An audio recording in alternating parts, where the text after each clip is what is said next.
friends, welcome to the channel. Welcome back if you've been here before. Thank you so much for coming back if you've been here before. If this is your first time here, get comfortable. Every Sunday, I post a new pick a card reading. I also post polls that helps me decide on what the next one will be, and you kind of get to choose what you're going to see next. But this week, we are doing a Lizzie McGuire inner teen healing pick a card reading, and this one has been a long time coming. So for today, we have 3 piles. Pile number 1 is going to be this sticker with Lizzie all done up, and we're looking at cartoon Lizzie, right? She's all done up. This is alter ego Lizzie that we're looking at. But she's all done up. She's ready to hit the town. Pile number 2 is this sticker where Lizzie is kind of dizzy, confused, overwhelmed, all the things. Pile number 3 is just exhausted, tired, overwhelmed Lizzie with this sticker right here. So for this reading, I will be shuffling on camera. Stay tuned. We are going to talk about what deck will be used with each pile, as well as the spread I am going to be using. But for now, ask yourself which pile, or maybe piles, have a message for you. And let's talk about what you can expect. All right, so for this reading, we are going to kick off by looking at Dear Diary. Here's what I never said out loud, and this is going to be a core truth or feeling that you kept hidden, maybe even from yourself, that your inner teen has kept hidden, maybe even from yourself. Then we're going to look at I totally pretended everything was fine, but... And this is going to tell us what was the mask, the performance, or the identity that you wore to fit in or avoid rejection as a teenager. Then we're going to go into my cringy moment was actually iconic because, and this is going to be something awkward, embarrassing, or painful that is now seen when you look at it through a new lens. You can see it as a brave part of you or something that makes you unique. So this is going to kind of be giving you a new perspective on something that maybe wasn't so great when you were a teen. Then we're going to look at what my inner teen was really trying to say. So beneath the drama, sarcasm, or silence, what did your inner teen want to express or ask for? We're going to move into how your inner teen saw I wrote herself because, to be completely honest, according to the stats, 98% of you are female. So how she saw herself is how I wrote it, but it can be gender neutral versus how she saw the world. So this is going to be a mirror moment, right? To explore distorted self-image, self-worth, or misunderstood sense of self. We're going to go into how can I love my inner teen better now? So this is reparenting, inner care, or creative healing that brings peace to your inner teen today. And then we are going to look at her secret superpower that you still carry today. And this is a gift that you have had all along that is ready to be appreciated and acknowledged. And we're going to end it by looking at some oracle cards that I have already pulled. That is going to be for your inner teen, as well as there is a pencil box of goodies that we're going to kind of look in here, get some charms, get some songs, get all the things. So that is how we're going to end each pile. But for pile number 1, the deck I'm going to be using is the DCOM Tarot deck. And this is all DCOMs, all Disney Channel original movies. It's a deck based on them. So that is going to be the deck used for pile number 1. For pile number 2, the deck used will be the Mean Girls Tarot deck. And for pile number 3, the deck that we're going to use is a Alice in Wonderland themed tarot deck. So, if this sounds like something that you want to stick around for, let's get started. If this is where you leave me, I hope you have a wonderful week and I hope to see you back soon. Let's jump in. Hello, pile number 1. Welcome to your reading. This is going to be your reading if you were drawn to this just fabulous Lizzie. That's what I think I'm going to call her. I'm going to call her fabulous Lizzie. Where am I going to put Lizzie? We're going to put this Lizzie. That was not going to work. And I knew that wasn't going to work, but maybe that will. We're going to place her right over there. So I did do a reading breakdown that is going to tell you exactly what is going to be covered in this reading. I highly suggest that you check that out.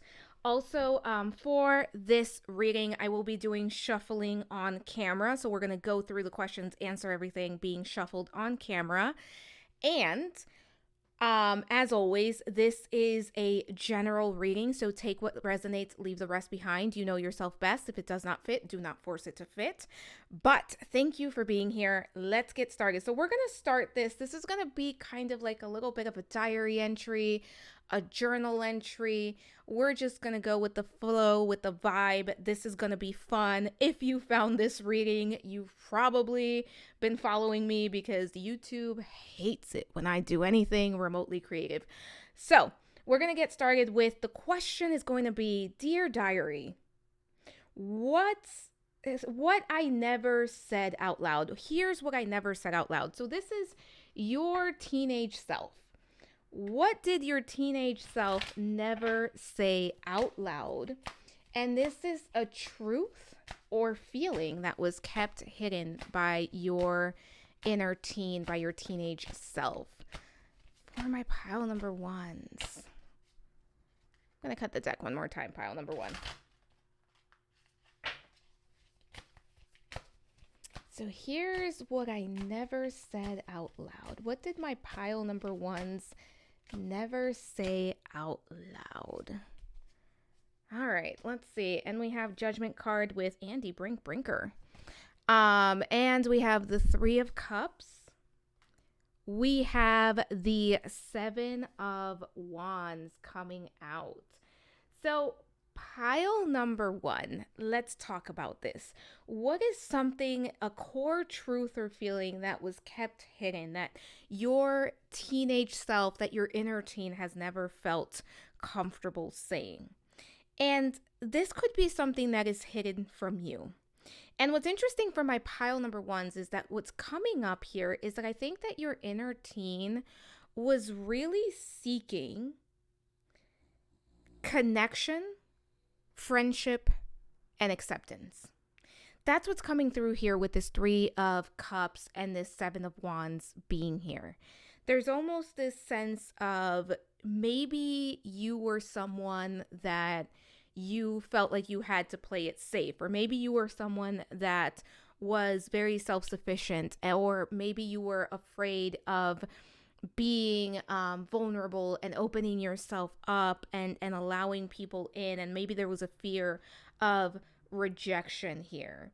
Because what's coming through here is this sense of, I did want to be liked. I did want to be accepted. I did want to be seen for who I was. And maybe this sense of almost having this protective barrier around you that wasn't truly allowing people all the way in. And this could have been, right? We're talking about an inner teen, a teenage healing reading that we're doing here. So this could very well be that maybe you had situations where it didn't feel safe. Maybe you had situations where people were maybe bullying you or people were being mean to you. So it almost felt like I have to protect myself. I have to put myself first. I have to guard myself in order to keep myself safe. But at the same time, there is this inner core feeling of, I do want that connection. I do want to be accepted. I do want to fit in. I do want to be a part of the group. And this could also be, I was just somebody who was rebellious. Maybe it wasn't that you had any form of rejection. Maybe it was just, I wanted to be rebellious. And in order for me to be rebellious, I just kept myself away, or I tried to play it cool, or I tried to keep myself almost at a place where I was unreachable, and I was, again, playing it cool, playing it like I don't need anyone, or I don't care what people think. And I do want to say pile number one, I think part of that is a great, when you have that strength within yourself, it is something really beautiful to have that not many teenagers had. But I do think a core truth that wants to come out here is I would have liked connection. I would have liked that acceptance. And even though maybe the way I went about things was keeping myself protected, keeping myself separate, keeping other people away from me, there was a part of me that really wanted that deeper connection, that wanted to enjoy certain things that maybe I was not able to enjoy.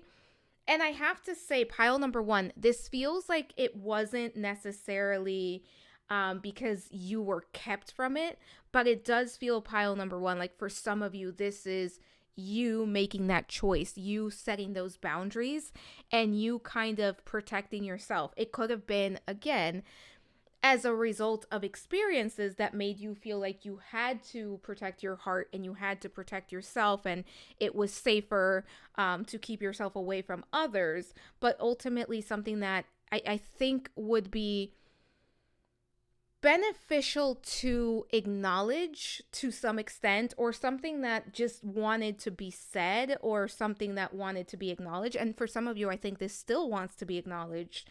It's that I did want that sense of connection, that sense of belonging, and I did want to experience things within my peer group, because this feels very much directed at peers. It feels like it's directed at friendships and at the people that you were around. That perhaps was not something that was allowed, or something that I kind of opened myself to.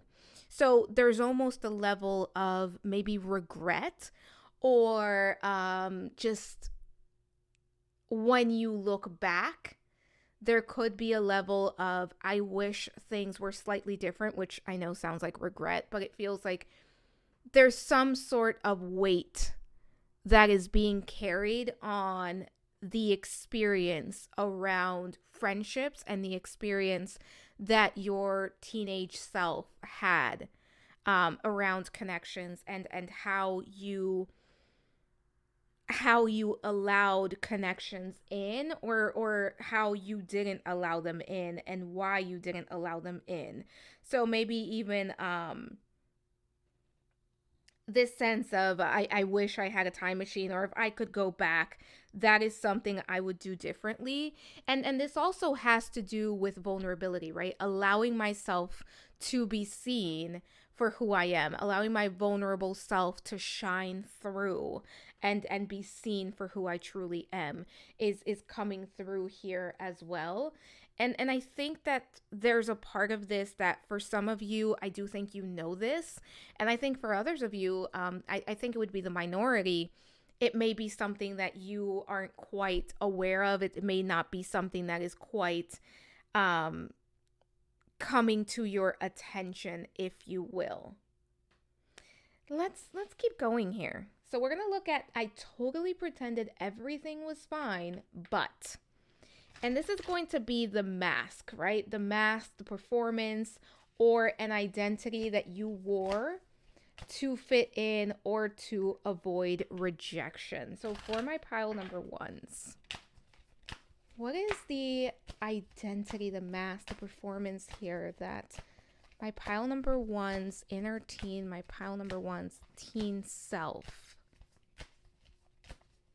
wore to fit in? Okay, we have one more. Actually, I'll take that one.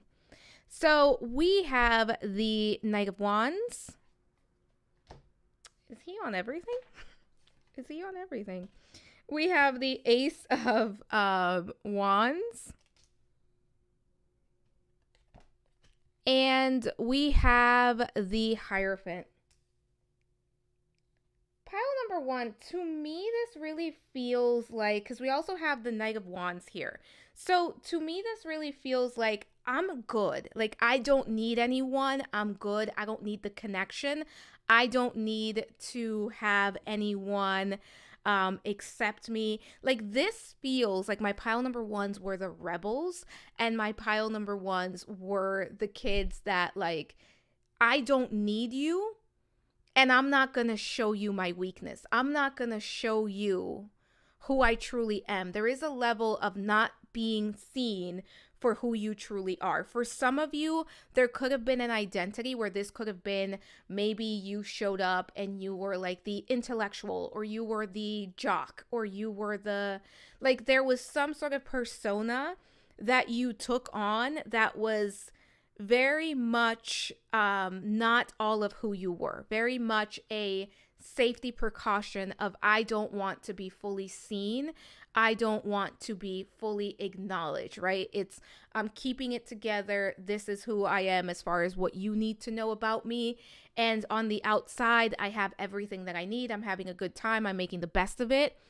But it does feel, especially with the first part here of what's not being said, it could have been that there were things underneath the surface that were kind of playing out that were not necessarily being acknowledged. So as far as the identity that you wore to fit in or to avoid rejection, for you, pile number one, this feels like it was something very specific. It's going to be different things for different people.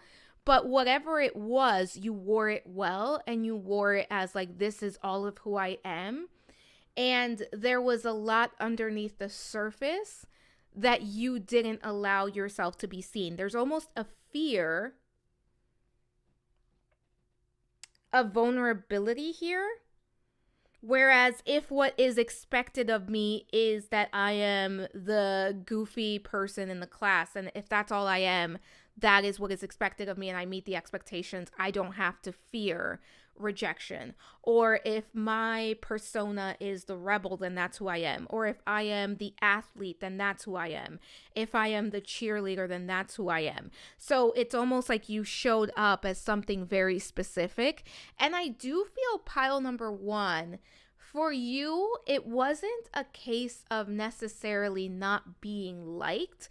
Like, I don't necessarily think if you pick this pile, kids didn't like you, like your peers didn't like you, or they didn't enjoy being around you. Like, it doesn't feel like a situation where people were necessarily picking on you, or you were like the least popular person in the class. Like, it feels like there was a level of people acknowledged you, people I do think for the most part liked you, or they knew of you, or they knew what you represented and how you showed up. But it was also that I'm not going to fully let somebody see me and get too close to me. So I have this very specific set of beliefs that tends to actually keep people away, because it doesn't show all of who I am. It only shows this version of me that I have dedicated time and effort to show up as. So this feels like a very stereotypical, this is how I show up, whether it's I am the smartest kid in class, I am whoever it is that I am, that's how I show up. And I don't really show anything else to me. I don't really allow people to see too far beyond what is right in front of them or what I choose to show. And this is a very interesting energy to have show up, because we are looking at like your inner teen, but like your teenage years. So this feels very intentional and almost like you were 3 steps ahead for whatever reason you felt you had to be. And I do want to highlight that in this reading, you were drawn to that Lizzie, which is fabulous Lizzie. She's all well put together. She is showing up as her fabulous self, whereas the other 2 options, we kind of saw a more disheveled Lizzie, or a Lizzie that was, you know, kind of not presenting in such a fabulous way. So it does feel like there's a level of this matching the sticker that you were drawn to, which is very interesting how that's happening. But there's also a part of this that I do think that you were, like, the way that you approach things, part of what you did was you hid what you were truly feeling, especially if what you were feeling was not upbeat and positive and best case scenario. It was, again, the vulnerability is being kept away. It's being hidden. Let's take a look at the cringy moment that was actually iconic. So this is an awkward, embarrassing, or painful moment memory that can now be seen as brave or unique. So what is this cringe moment for my pile number ones that was actually iconic? I'm very curious to see what this is, because pile number one, for you, it honestly feels like however you were showing up, it's very perfectionistic. So we have the Four of Wands. Yeah. Pile number one. In some way, it feels like you were winning. You were always on top. You were always accomplishing something. This is honestly giving me the energy of like the popular kid. At the very least, it's the energy of somebody who had it together. And you may be listening to this and being so confused, but I think from the outside looking in, it really felt like you had it all figured out, and like you may have had people that just wanted to be you or wanted to be your friend. I'm actually very curious to see what this is. What is this cringy moment? We have the Ace of Swords. And we have the Eight of Pentacles. Pile number one, did you ever have a cringy moment? Because I don't think you did. It's very interesting. So when it comes to a cringy moment or a moment that was kind of awkward, what I think is coming up here is that there was a lot that you judged yourself about. There was a lot that you held yourself to a high degree that in your mind may have been cringe or awkward or just awful.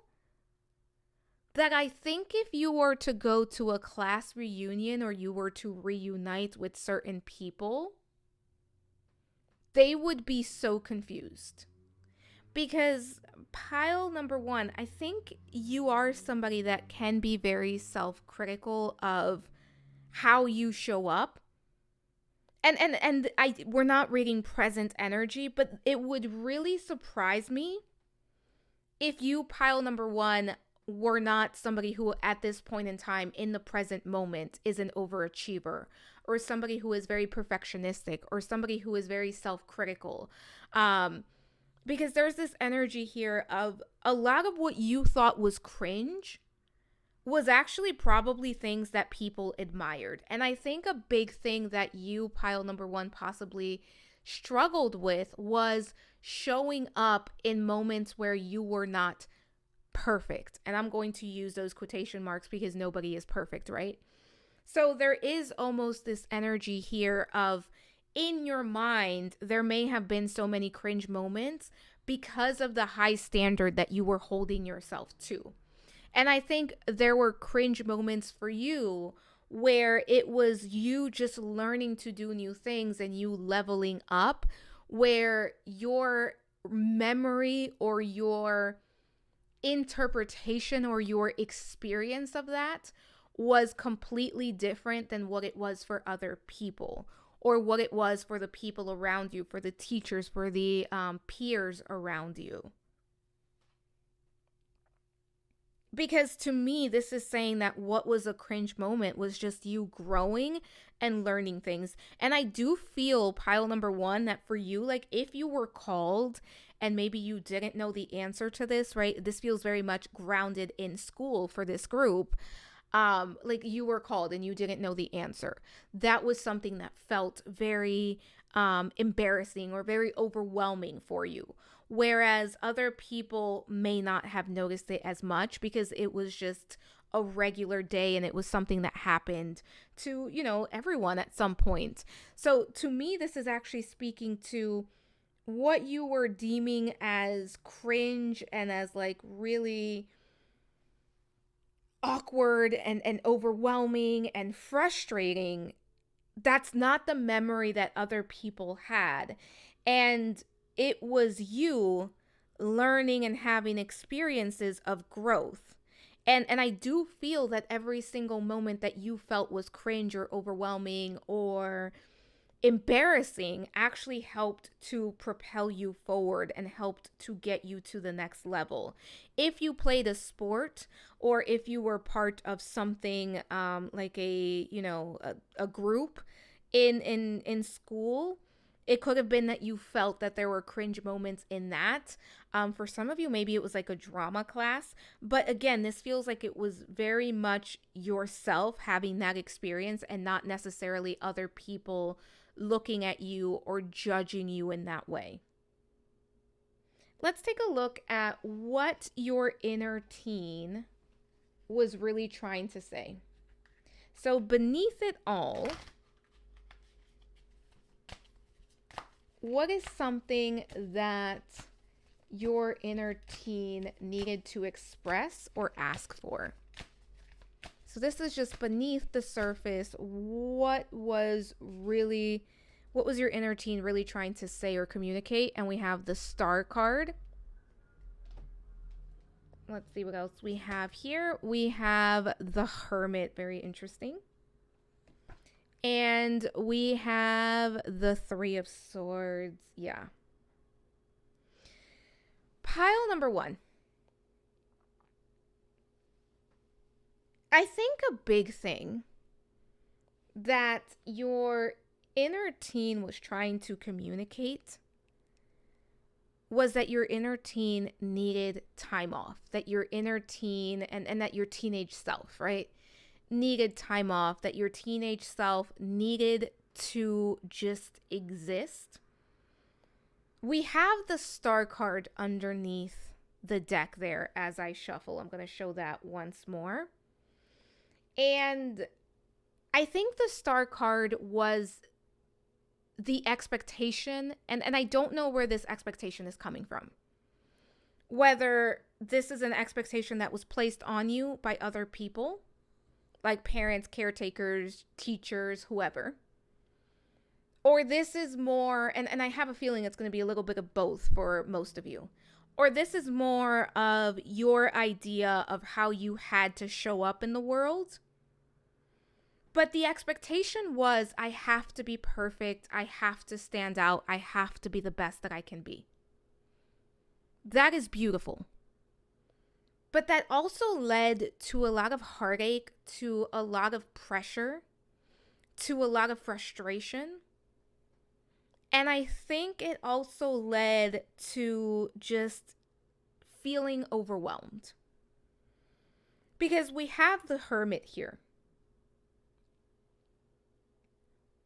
And what your inner teen was really trying to say, what your teenage self was really trying to say, was I need a break.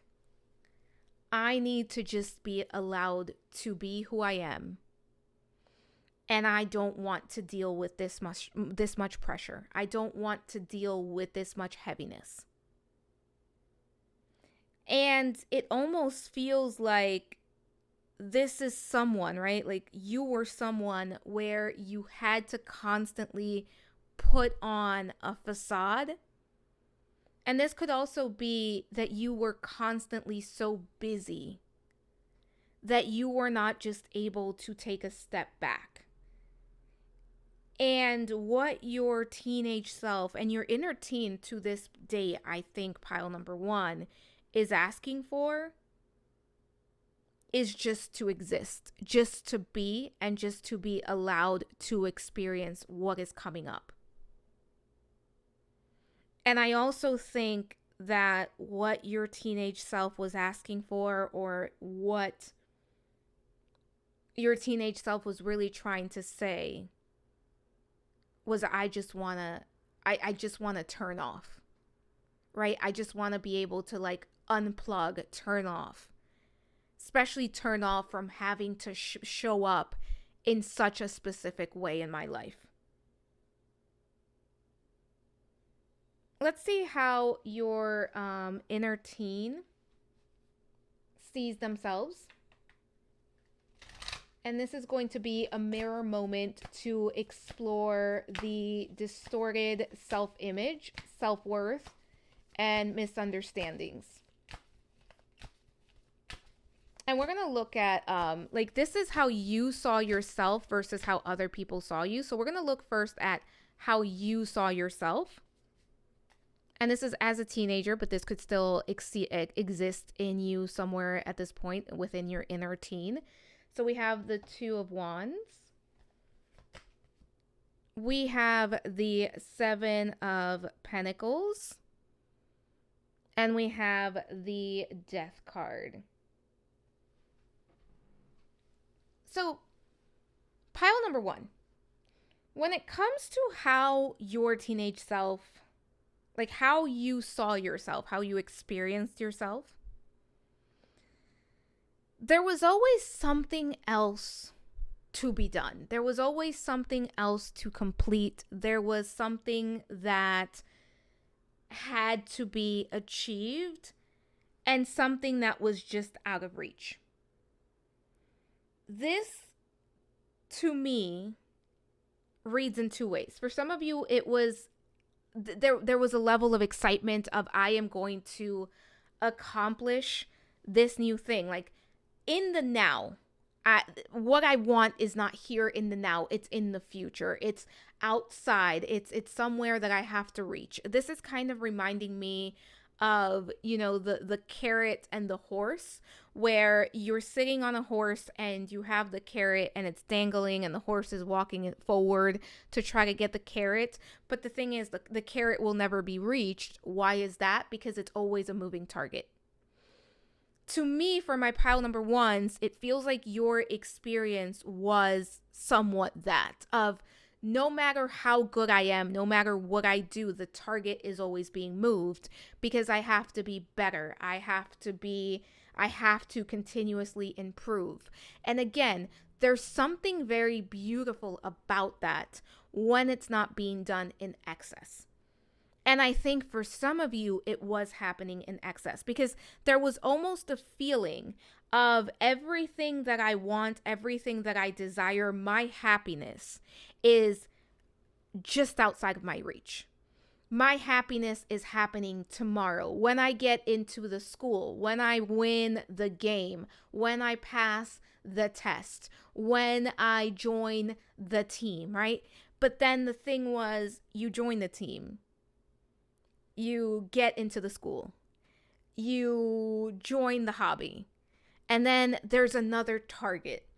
And again, that is something that is very beautiful if done within moderation and if you give yourself the time to celebrate the wins and the time to savor the harvest that you are getting back. And I do feel for you, pile number one, there was a level of discomfort because there was always something bigger, something better, that as soon as you arrived at the destination, we have to keep moving. And this feels like it puts a lot of pressure on you. And it feels like it's very heavy to carry. And I think for some of you, you're still carrying some level of that. And there's a level of ignoring the things as they come up. Because it's easier to move on to the next thing. That's coming through very loudly here. Like there's always something else. And it's easier to move to that next thing. And yeah, there's always something else. I want to see how the world saw you. How did the world see my pile number ones? Teenage self or the inner teen. How is the world? What is the world's experience? The Hanged Man. Justice card. Bottom of the deck, we have the Four of Wands. They saw you as somebody who was very accomplished. And I think that they saw you as someone who was willing to sacrifice, who was willing to do whatever it took to get to where you wanted to be. there's also a level of this of we have the Hangman Justice card and Four of Wands. I don't think people did see all of you. Like, I think there was a curiosity around you of who is this person, or what makes my pile number ones who they are. I do think you were somebody that was kind of, in a way, perceived as being separate, as like people could feel that you were keeping yourself in a way separate from the others, separate from them. But here's the thing, pile number one. I think you were very pleasant. I think you were nice. I think you showed up. Like, I don't feel like you were somebody who wasn't liked. I just don't think you allowed yourself to fully be seen. But you were seen as very accomplished. Like, whatever the mask, whatever the persona was that you were putting out, that is exactly as people were seeing you. And regardless of what that was for you, it carried a level of like respect and success with it.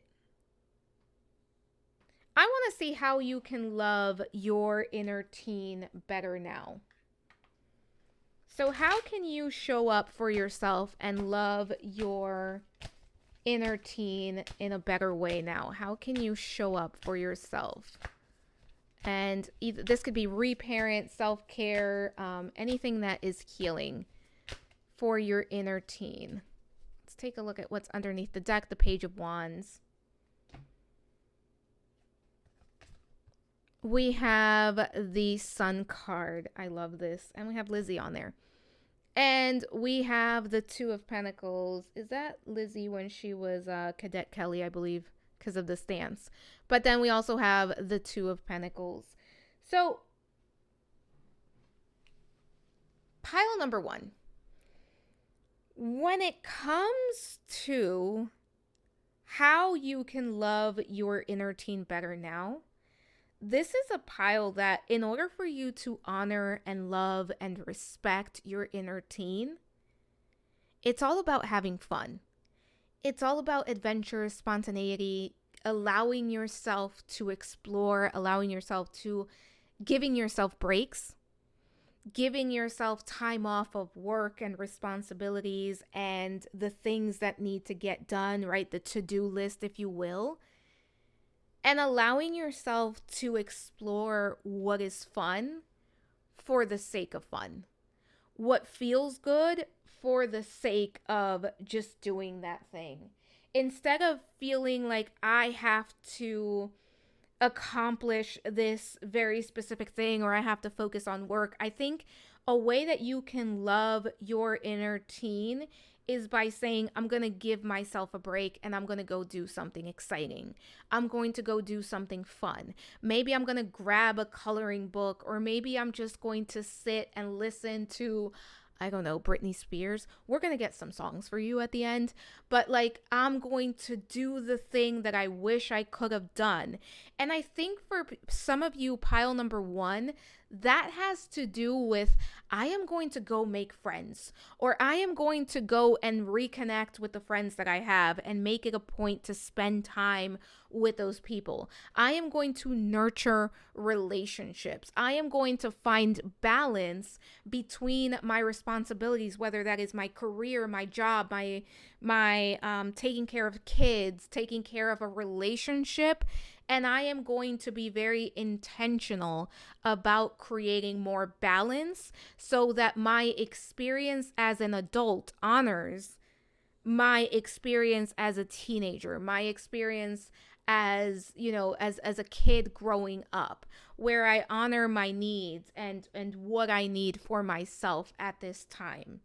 And this is saying, allowing yourself to just dream and have a good time, and not in a sense necessarily of I'm going to connect to my dream and I'm going to go achieve it. Yes, but it doesn't have to be something that is measurable. It doesn't have to be something that is productive or something that you are going to in some way measure or judge as productive or not, as successful or not. Allowing yourself to just exist in moments that are fun for the sake of being fun, that are exciting for the sake of being exciting, that allow you to fully ground yourself in the present moment, have a good laugh, have a good time, without it being measurable or without it being something on your to-do list or on your planner, pile number 1. All right, pile number 1. We're going to look at what is your secret superpower. So what is the secret superpower of your inner teen that you are going to carry?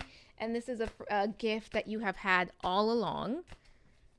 So what is the gift here of my pile number 1's Knight of Wands? I love this. I love this for this reading and for this group, and the 5 of Cups. Bottom of the deck, the Moon card. Yeah. And we have... oh my God, what was her name? I know it's from Smart House. Pat. Her name was Pat. I was going to say, I know it was from Smart House. I love this for you, pile number 1, because the superpower that you've always had is that you are a multifaceted human being. That you have so many different aspects of you, and that you get to show up as the version of you that is needed at any specific time. This is a superpower where you are very creative, you are very innovative, you are somebody that can just have a good time and allow yourself to have a good time. At the same time, you are also someone that is quite able to feel things deeply, that is able to ground yourself in the present moment and allow yourself to have an experience, whatever experience you choose to have. And you are someone that you're a human. That is your superpower. And the more you understand and you lean into the superpower of, I am going to have messy emotions, I am going to have great days, I am going to have days where I accomplish everything that I want, and I am going to have days where I'm just going to want to stay in bed and cry all day. And the more you honor that you are multifaceted, that there's so much that makes up all of who you are, and it all is beautiful, and it all deserves acknowledgement, and it all deserves space at the table. That is the superpower that is going to help you transcend and break free. And I think in a way, it's also going to help you accomplish so much more. And part of your superpower, pile number 1, is your ability to feel, your ability to connect, and your ability to be in the present moment if you allow yourself to be. And for my pile number 1s, one thing that you can also do to honor yourself, and this isn't just about honoring your inner teen or honoring your teenage self, but honoring yourself in the sense of holding space for where you are and understanding that you are a sensitive person, that you have the ability to connect so deep, and that even though sometimes it's uncomfortable, it's part of your gift. It's part of what makes you who you are. And that's beautiful. That is beautiful. Pile number 1. So for this portion of the reading, this is from the Disney and Pixar. There's 2 actual different decks. One is Disney, the other is Pixar. Since we are doing, this is kind of inner teen and it's connected to, I would say, Disney, Pixar, absolutely. I wanted to pick some of these cards. So we're going to start with an activity. And these are cards that are technically for children, but we're going to use them anyways. So it's Rapunzel with do an art project. Create a painting or drawing of your latest dream.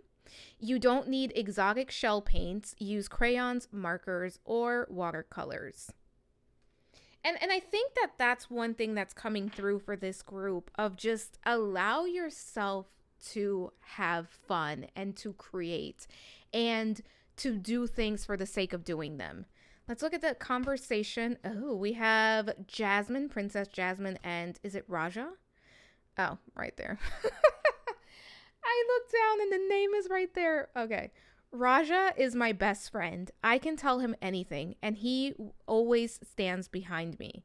Who is your best friend? What are the things that you love the most about your friend? And I think for my pile number ones, being able to be vulnerable and to show up and in your friendships, in your connections is so important. But this is also, I think for you, pile number one, maybe calling your friends or a partner or whoever it is that's in your life and kind of being intentional about saying, I love you. Thank you for being here for me. Let's connect. Let's go out. Let's do something. But let's take a look at an affirmation. We have Miss Snow White. I have hope. I can make it through even the darkest of forests as long as I have faith that there is light on the other side.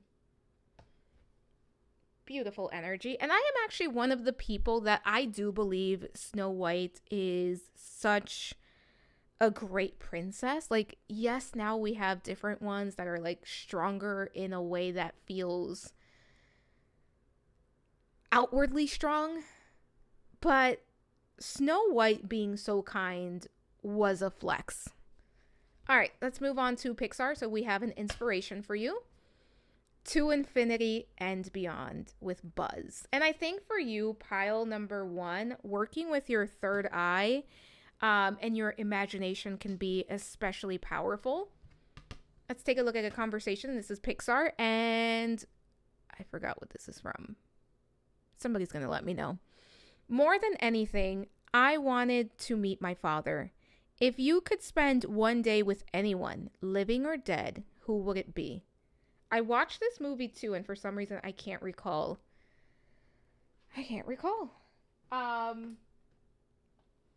But yeah, that's what's coming through for you guys there. We are going to kind of move into this beautiful portion. So we do have the pencil box. We do have some charms, and we also have some songs. So I'm looking away. I'm going to try not to make a mess, and we're going to pick some stuff out. I'm actually going to pick one more song for you guys. All right. Let's see what we have. Pile number one.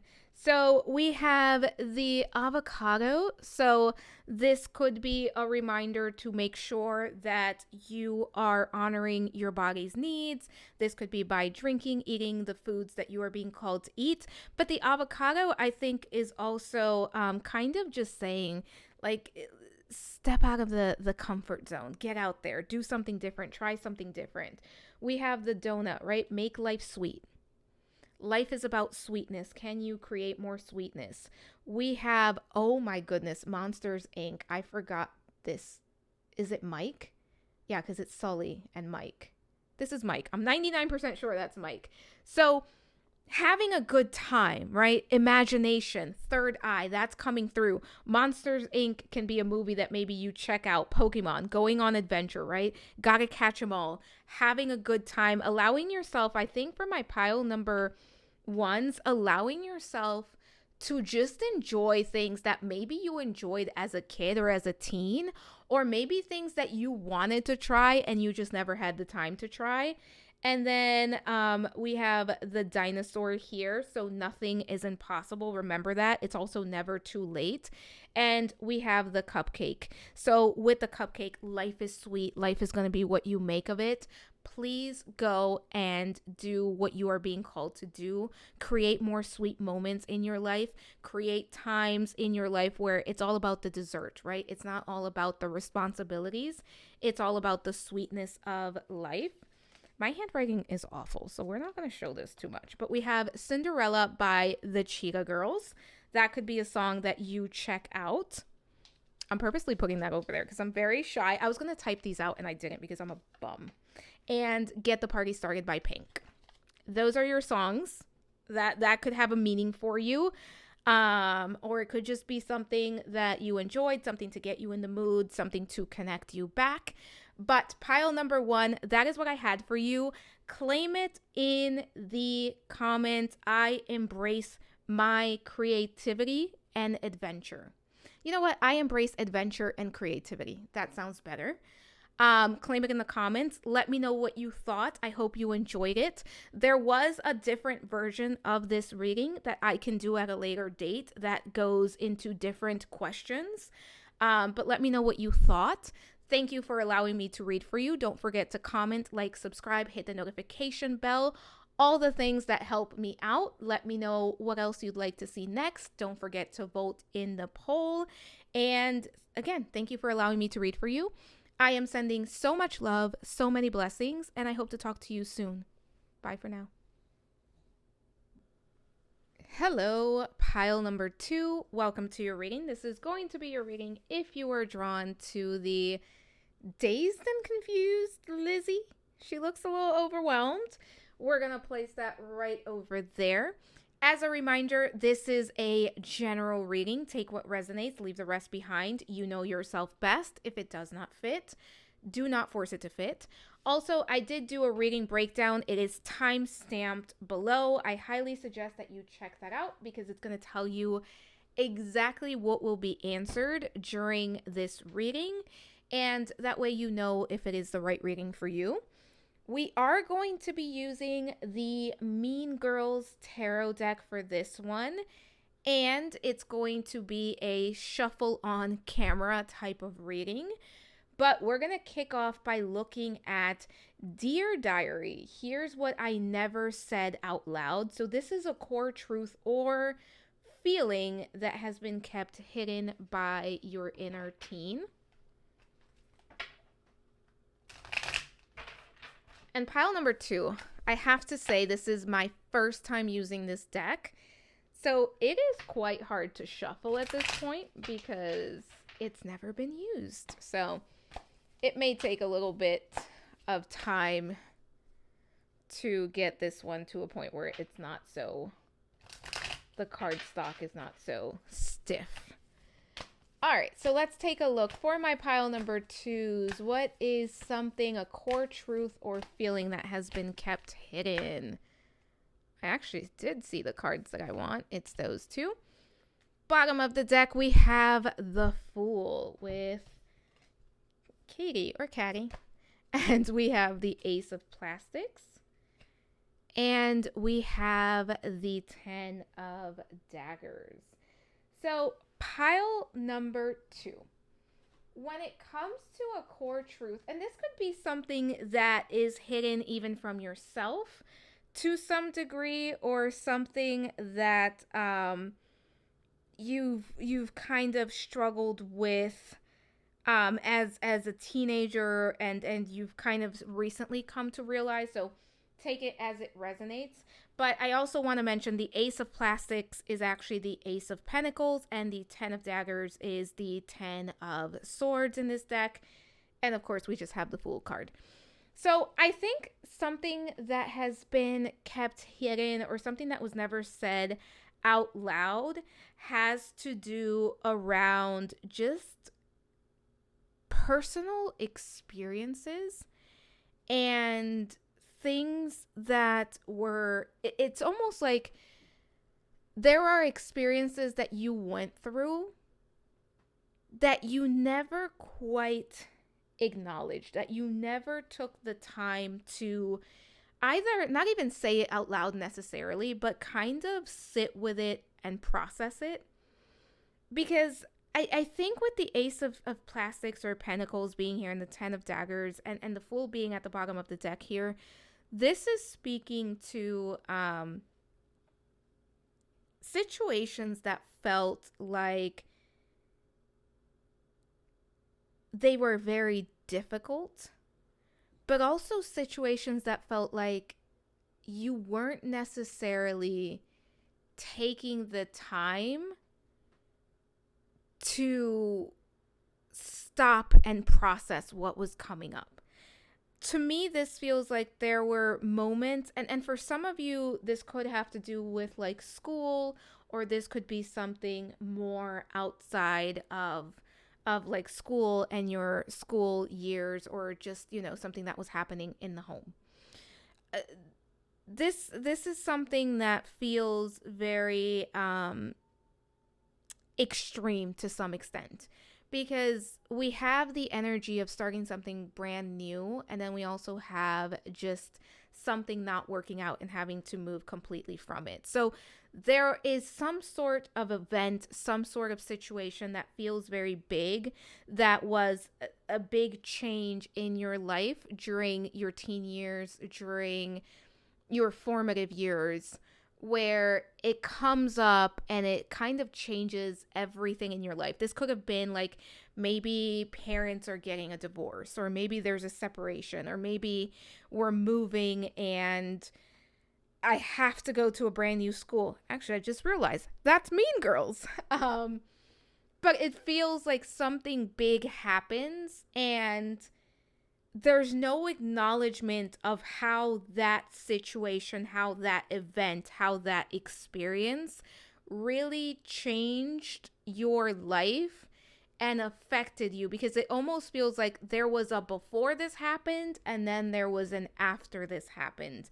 And it did set you on a brand new journey, on a brand new direction, and it changed you as a person. It changed you to your core, but there was no acknowledgement or no sitting with that and processing that.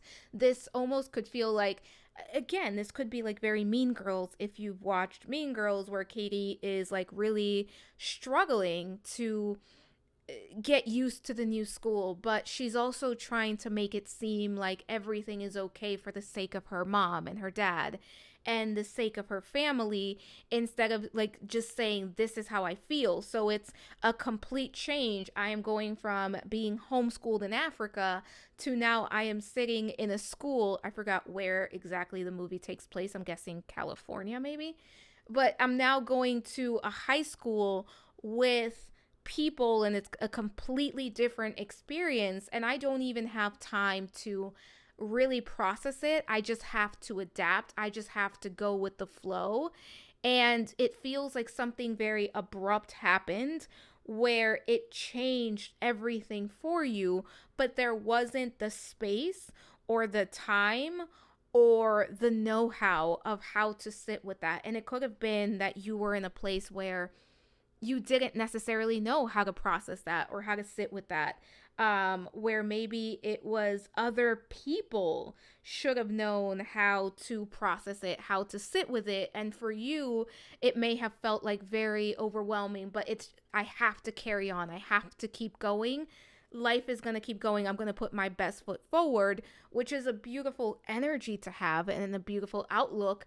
But also, if it's not allowing you to process everything, it's kind of this heaviness I'm carrying, where there's a big change that's happened and I don't necessarily know how to move forward, or I'm just going to ignore it. I'm going to bypass it and I'm going to move forward in that way. But it's something that was carried. And I think for some of you, pile number 2 is something that is still waiting to be acknowledged in some way. And it's going to be different things for different people. Let me see what was underneath this Fool card, the Hanged Man. Yeah, this turned, whatever this was, there's an event that like turns your entire world upside down, but it's almost like you had to roll with it. You had to like get back on your feet and continue to move forward and make the best of it. And it's something that still hasn't, for some of you, still hasn't been acknowledged, or it hasn't been acknowledged and given the space that it needs to be given.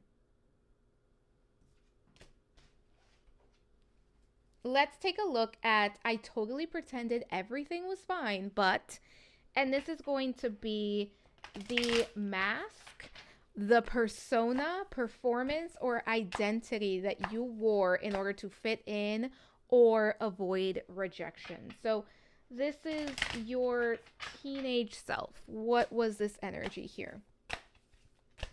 For my pile number 2s, what is this identity, this mask, this performance that my pile number 2s put forth into the world? Let's take a look here. The Fool again. We have Strength card. Pile number 2, there's a big, I'm not even going to look at this yet before I say this. There's a big energy here of everything is fine. It's going to be okay. I can handle it. I can shoulder it. I'm actually hearing, what's the song? It's from Encanto. Oh my God. Surface Pressure? It's Luisa's song. She sings it. She's the older sibling. I can shoulder it. What is it? I think it's Surface Pressure. And the Devil. Some of you put forth this energy. Everything is okay. Everything is good. I've got this. I'm good. And we also have the Devil card here with this Strength card, which the Devil card to me is giving rebellion. This is giving, I am going to show up and rebel. I almost wonder if for my pile number 2s, there was some sort of situation that you had to deal with where after a while or at some point you start to rebel and there's a more rebellious side to you. There's this side of, I don't care, I've got it together. But the way this shows up is through rebellion, through pushing back. And I don't care. I don't need anyone. I've got everything figured out. I am who I am. I don't care what anyone says. But this feels like it's masking. It's masking a lot, because this feels like it's masking this sense of heaviness, this sense of maybe even grief. But to the world, what I put forward is I don't care. I've got it. I don't need anyone. And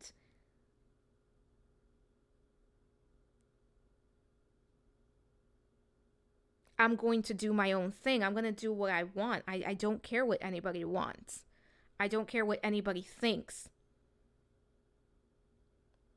For some of you, whatever this event was, it feels very big. So again, this could be something that was like, parents have separated, there's a divorce, there's a big move, there is a loss.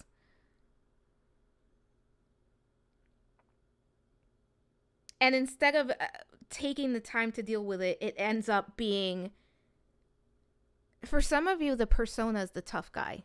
This is tough guy energy. This is rebellion. This is, I don't need anyone. I don't care. I'm going to do my own thing. I know what's best. I'm good. I don't need to talk about it. I don't need anyone's support. Some of you, this could have just been like, I'm even going to cut class. I'm not going to show up. Or I am going to have a very difficult relationship with a parent as a result of something that's gone on. Some big change, some big shift here. And for some of you, it's a complete night and day change that happens. Of this is who I was. Again, it's almost like the before and the after. This is who I was and this is who I become. But the persona I put out into the world is tough guy. It's I don't care. I am going to rebel against the rules. I am going to rebel against what is expected of me. I am going to do whatever it is that I want to do. I know what's best for me. I'm not going to listen. Some of you were getting in trouble. Some of you were in detention. And for some of you, maybe it wasn't that extreme, but there is that level of shutting down to some extent as a result of what was coming up here, of pushing away and kind of building protective walls around self.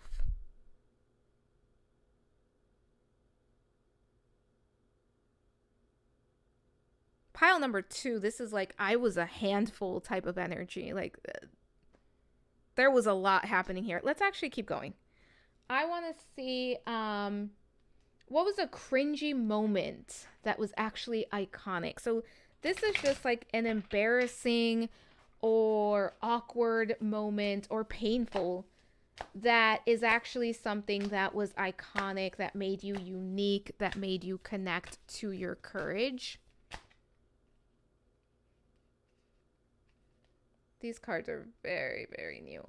You know what? I will take 3. This one really wanted to come out. Bottom of the deck, the 7 of Flames. That would be the 7 of Wands in this deck. The 10 of Cups. The Page of Wands.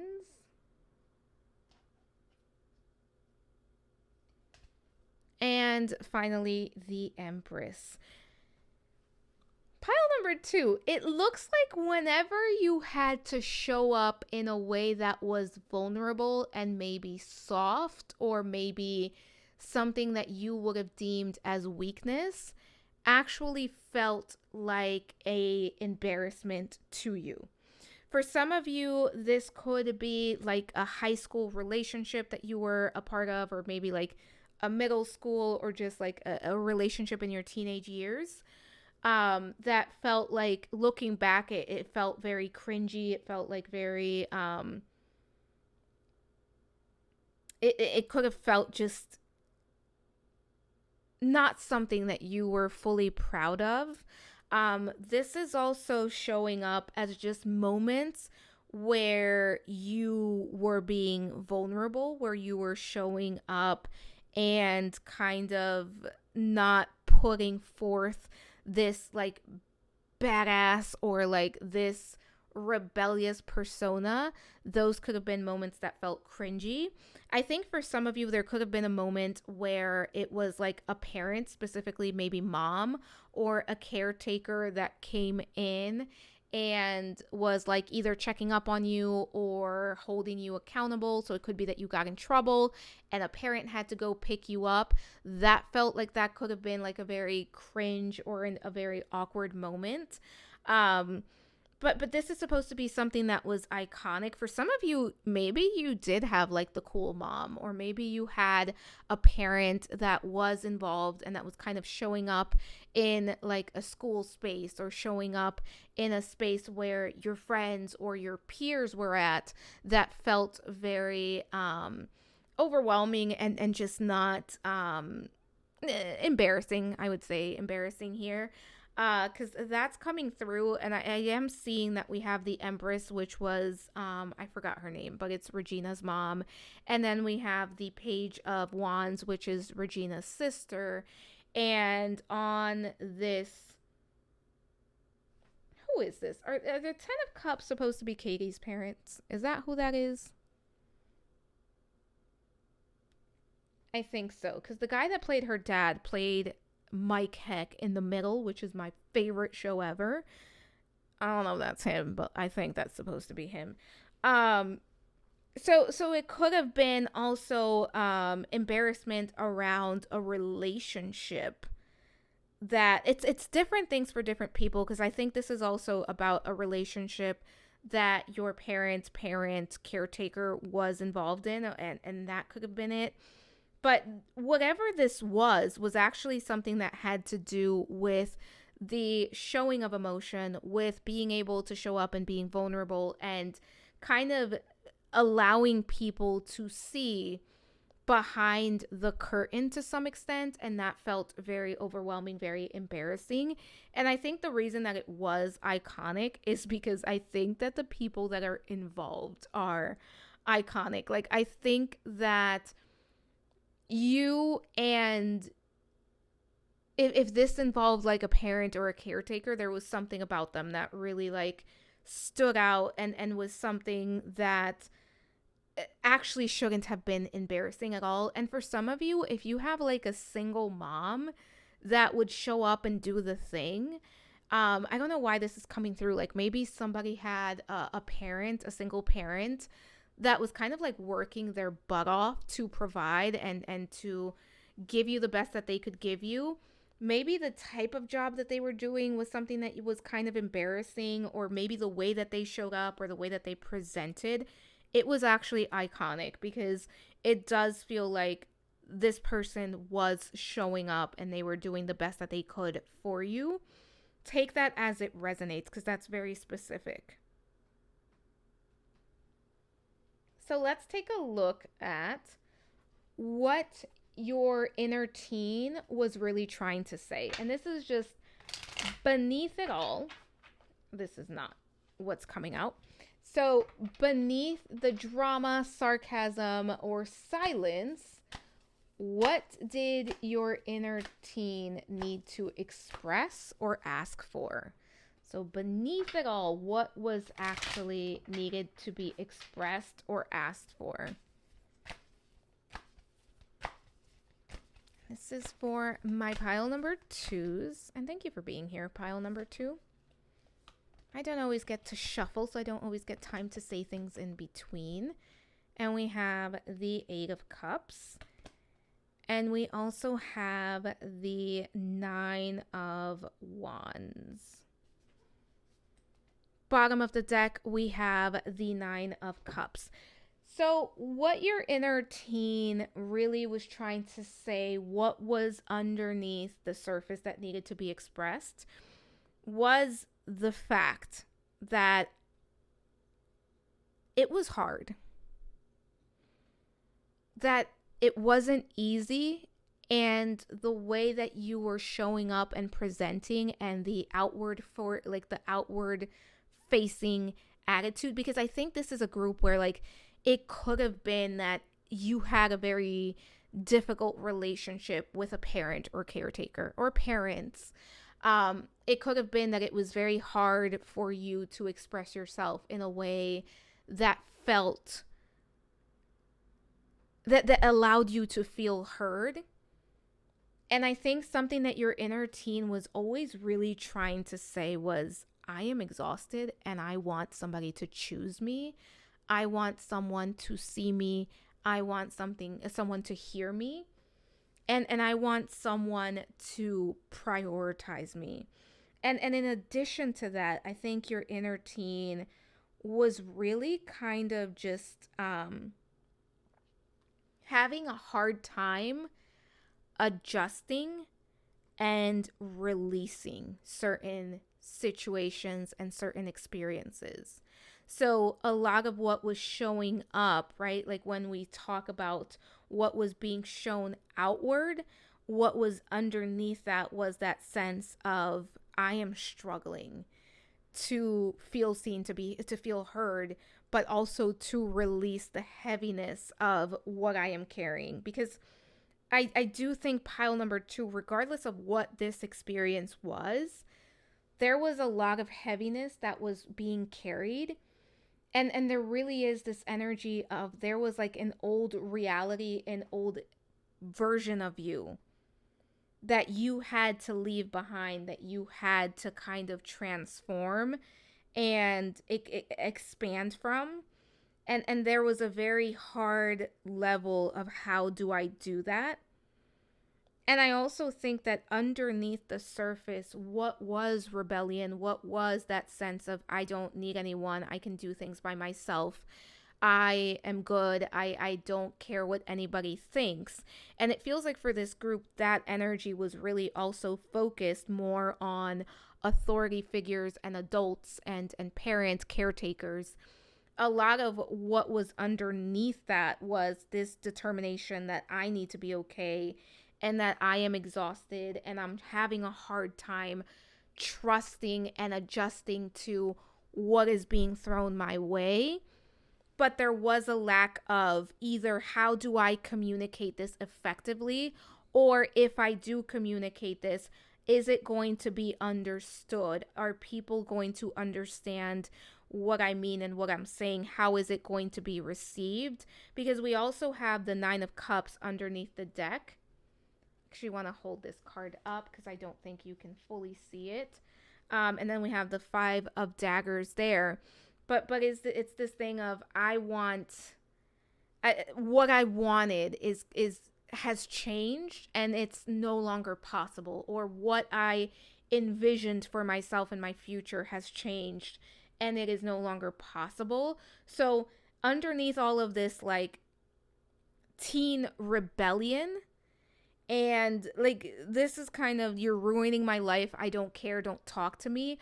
Underneath all of that is the heaviness of the adjustment period and of I have to keep going and I'm exhausted, I'm overwhelmed. That was coming up here, and there's been a lot of change that has been created in my life as a result. So how did your inner teen see themselves? So how did this inner teen, like what was the self-image, self-worth here? So how did your inner teen see themselves? Three of Pentacles, the Chariot,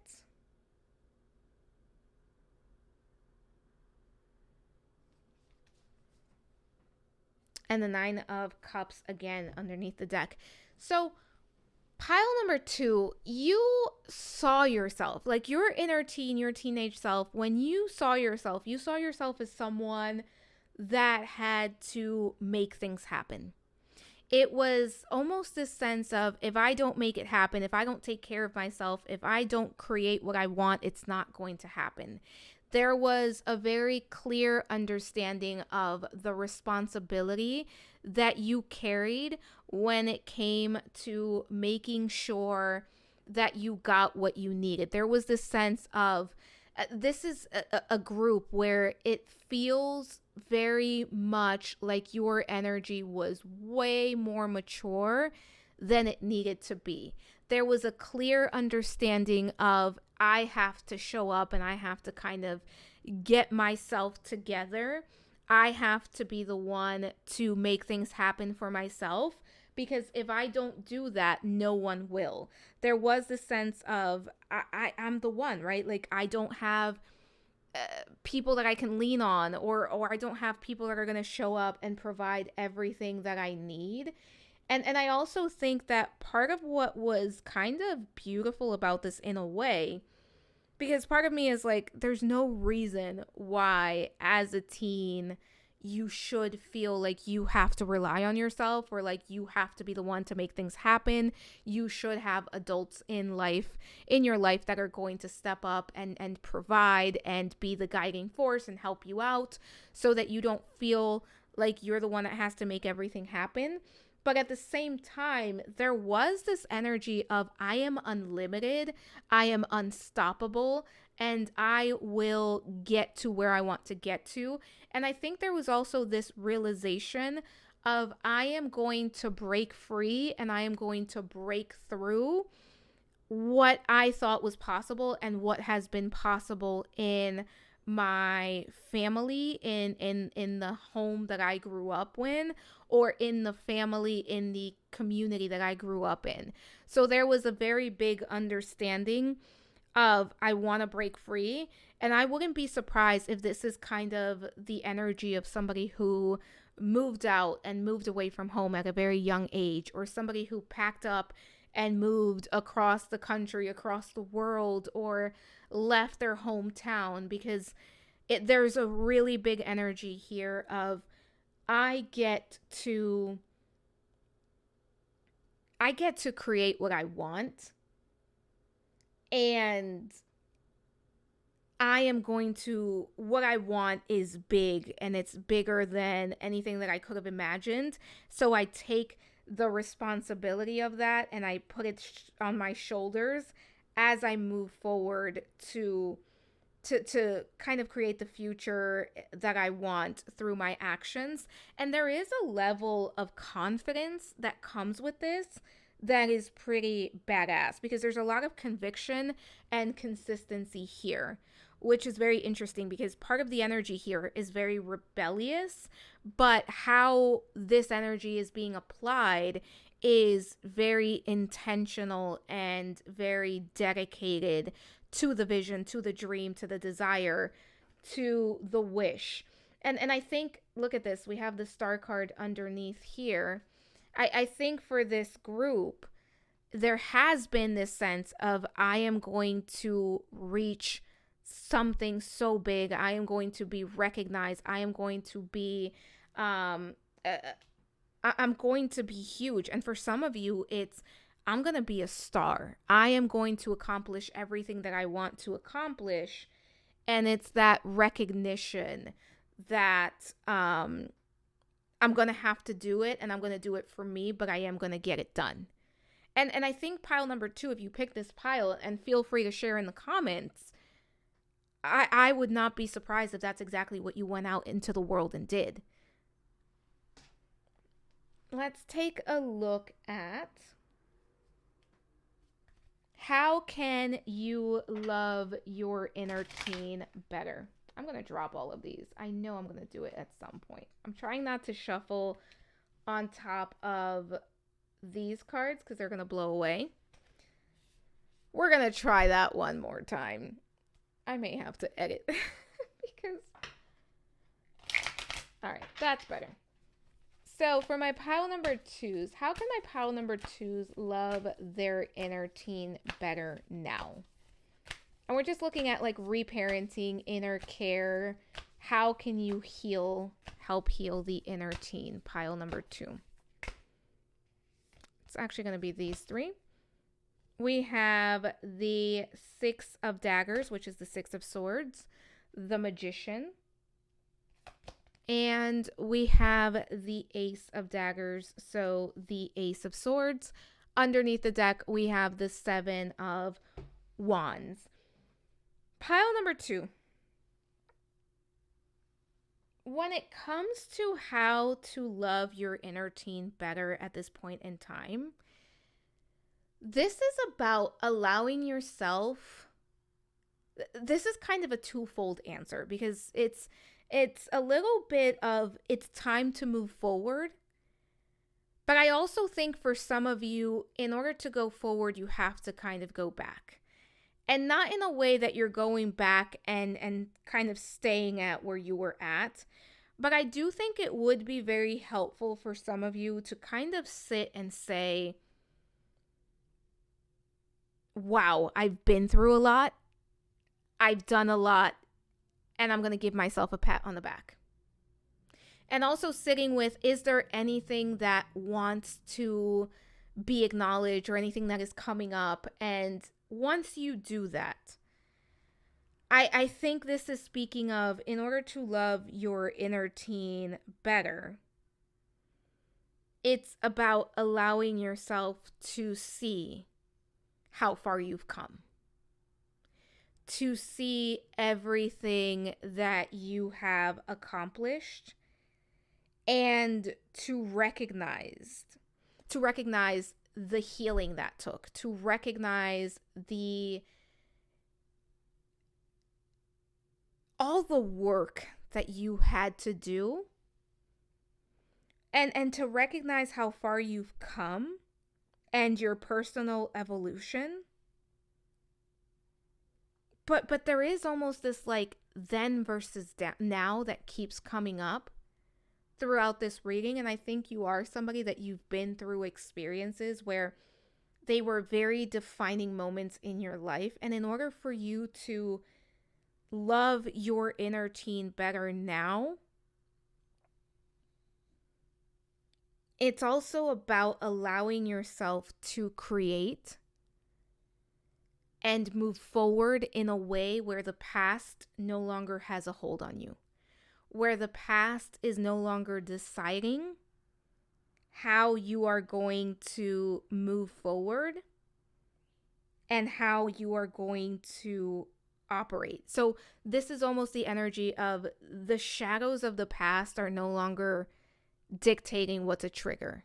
They're no longer dictating your reaction to something, because this is you taking the reins of your life and saying, this is how I am going to move forward. And in order for you to love yourself better, this is also about allowing clarity to come in. Clarity when it comes to the experiences that you've been through, but also clarity when it comes to what you want to create going forward. And I think for some of you, there is an opportunity here to just check in really quickly and say, what I want now, is it because I truly want it, or am I letting the past dictate what I want now and how I move and how I react and how I embrace certain opportunities? And this is also you giving yourself permission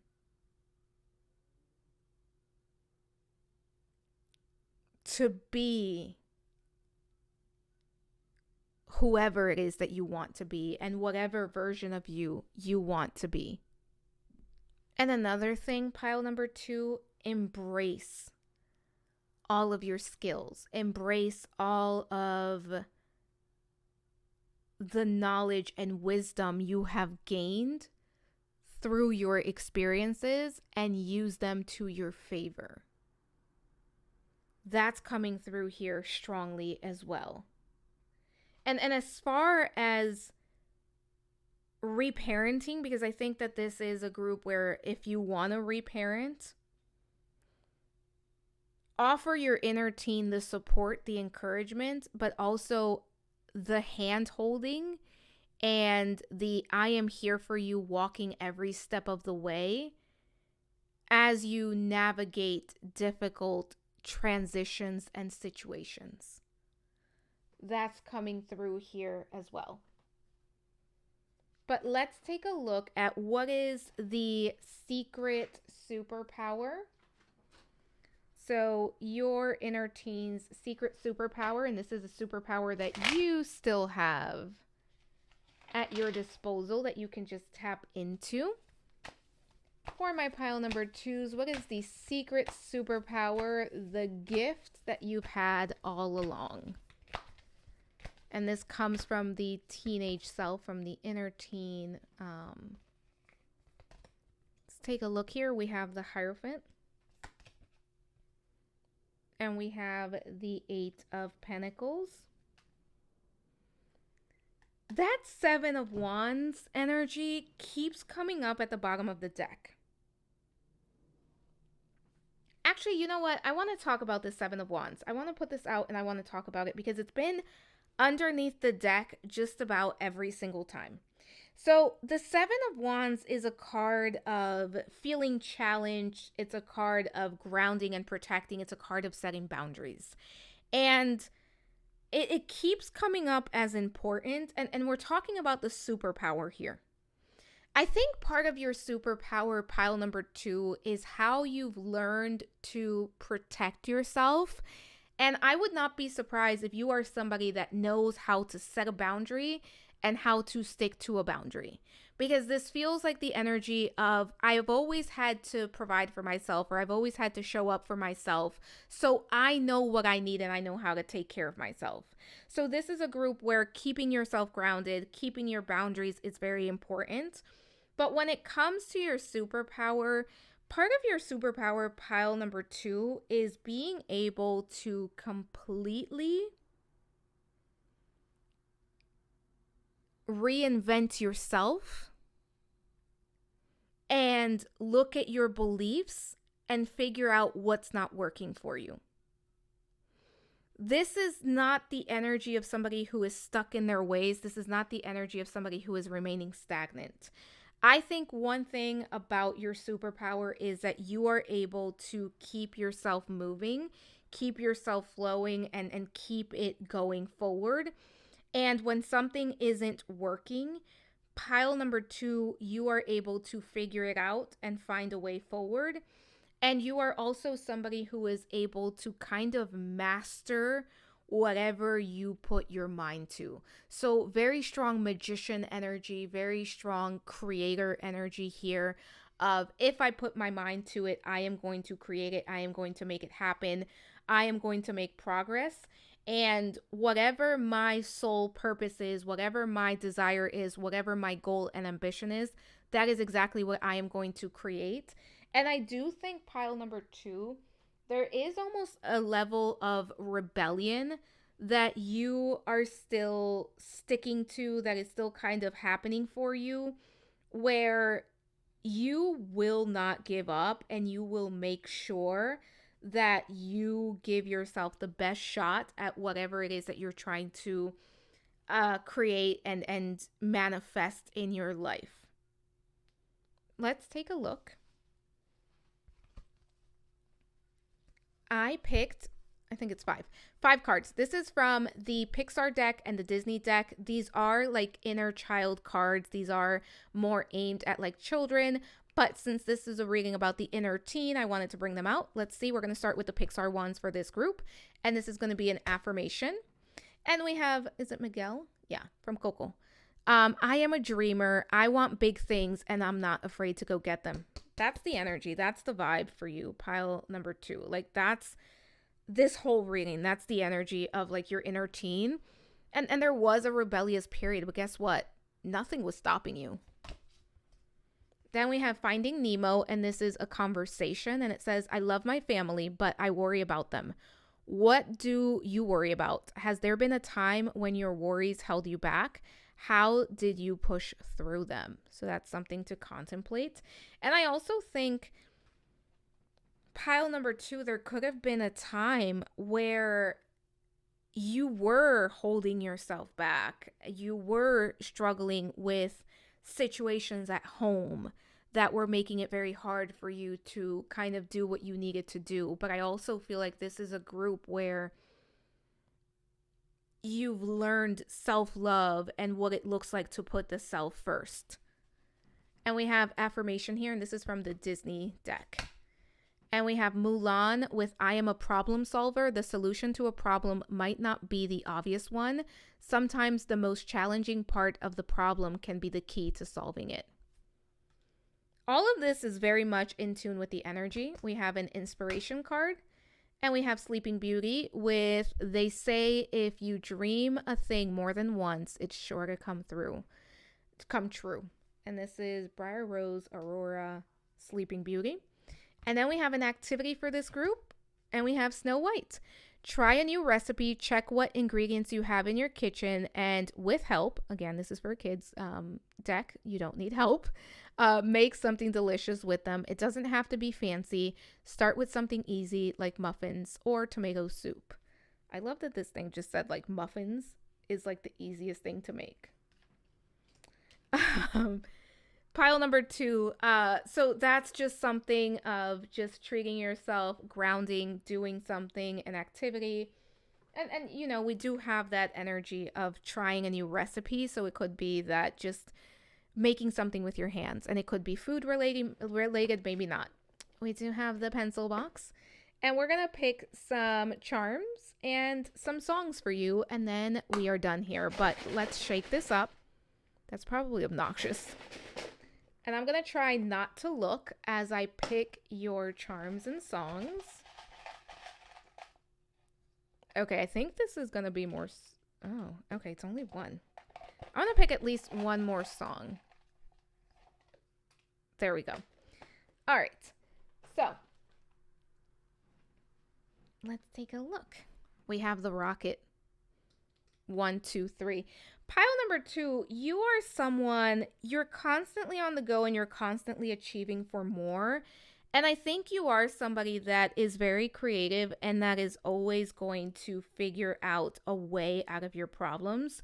You are a problem solver, and that is something that really you had to figure out as a child, as a teen, as an adolescent. We have the ice cream. So if you've been craving some ice cream, that is a reminder there. But also, this is about creating sweetness in life and creating moments where you can enjoy what you have created. Continue to use your imagination, continue to dream and daydream and wish for more. And not only wish for, but create more. This is a group where your crown chakra is very active and very powerful. We have the avocado here. Pile number 2, I picked this for a different pile and I got a completely different message for them. But for some reason, this avocado, this is like, some of you may be a parent, or some of you are working on reparenting the inner child. This also feels like you just being nurturing and taking care of the inner child. This could be a child as well that is in your life.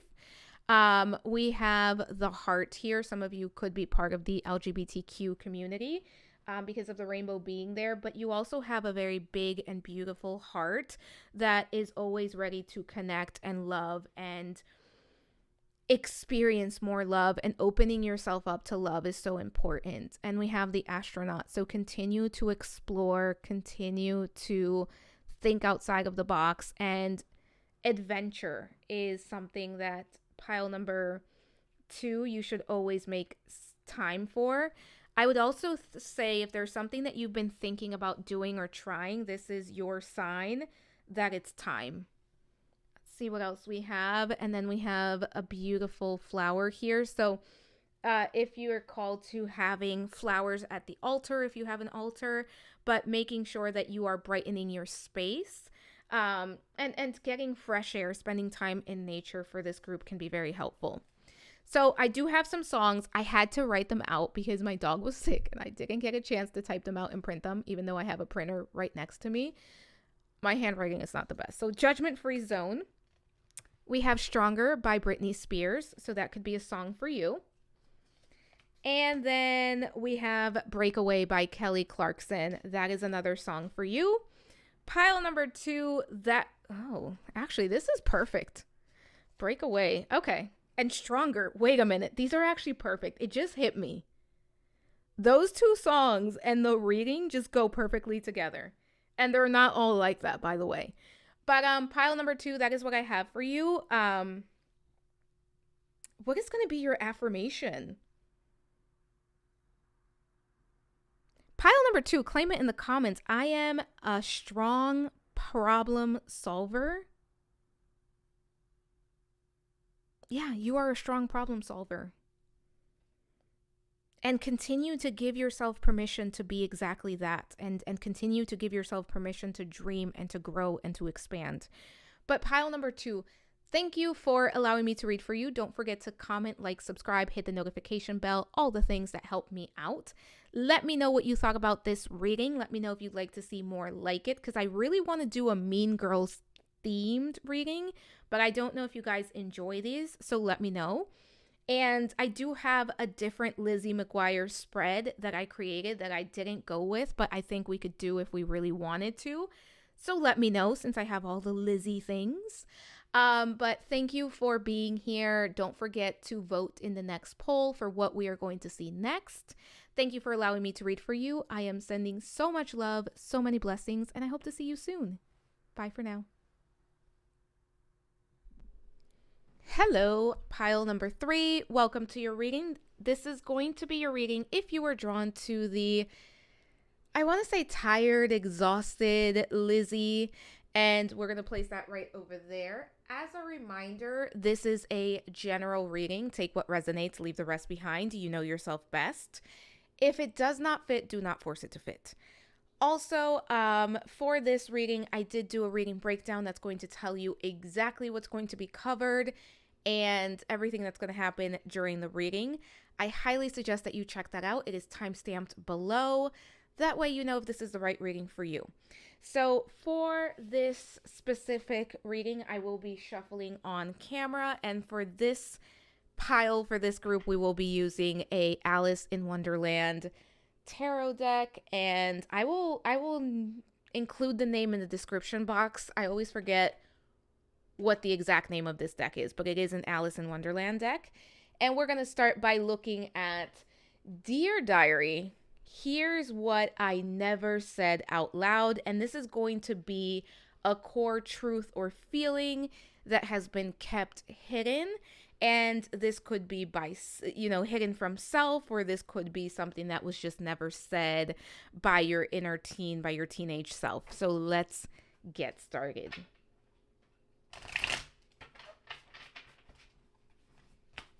Pile number 3, I hope you are having a great day. I never get to say too much because I never get to shuffle on camera. Or I guess I should say I don't do it as often as I would like to. But for my pile number 3s, what was never said out loud that needs to finally be acknowledged here? What was never said out loud?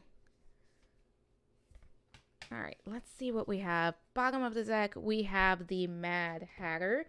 And in this deck, that is the Hanged Man. Actually, it was 3 cards. I thought it was only 2. So we have the Page of Wands. We have, goodness me, we have the Death card. And we have the 10 of Coins or the 10 of Pentacles. So pile number 3, when it comes to a core truth that was never said out loud or was never acknowledged in some way, or something that was felt, this is quite an interesting one. So I want to say, for some of you, you may have also been drawn into a different pile. But what this is speaking to is something very deep, because I think this is something that was very deeply felt and very deeply rooted, that was also, this is almost a part of you that learned that certain wounds and certain experiences needed to be carried instead of released. And there is a level of heaviness that is coming with this, because when we talk about the Page of Wands, I do believe this is, one of the cards that can absolutely represent the inner teen, the inner child. It is the seeker, the dreamer. It's filled with ideas and desires and longing for more.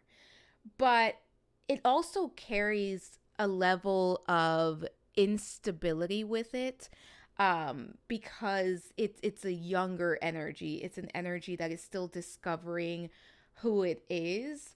And it's when the pages show up, there is a level of not knowing how to direct the energy. And when we are talking about wands, we are talking about fire. So our dreams, our inspiration, our desire, our manifestations. There is a level of not knowing how to direct the fire, and also not how to or what to do with some of the pain that is stored here. So this is really an energy of becoming, in the sense of not knowing yet who you are, but also knowing that you need to become someone else. And this feels like a very transformative type of energy here. And when we talk about the Death card, it can absolutely represent an ending, but it can also represent a shift of identity, a shift in understanding, and a shift in just the who am I, and what am I bringing to the table, or how am I going to deal with this, and how am I going to deal with life going forward. And I think the 10 of Pentacles, because the 10 of Pentacles can absolutely represent a community connection, the people that we care about. It can be one of those cards that speaks to, family, soulmates, the family that we build, the family that we are born into. So there is a level here of your inner teen never said out loud how much they yearned for freedom and authenticity, but also for something long lasting and love. And this feels very significant. I would not be surprised if this is a group, because the way this is coming through, it's coming through almost as poetry. So I'm almost wondering, pile number 3, if you are a group where you are very creative, you are somebody that really enjoys art, you are somebody that is very much into even poetry itself or writing or something along those lines, because that's how this is coming through. And I'm trying to do my best to give you the message. Um, but it's also very abstract in the way that it's being shown to me. And it almost feels like there was a part of self that had to grow up too soon. A part of self that didn't get to be a child, or to be in the energy of who you fully were.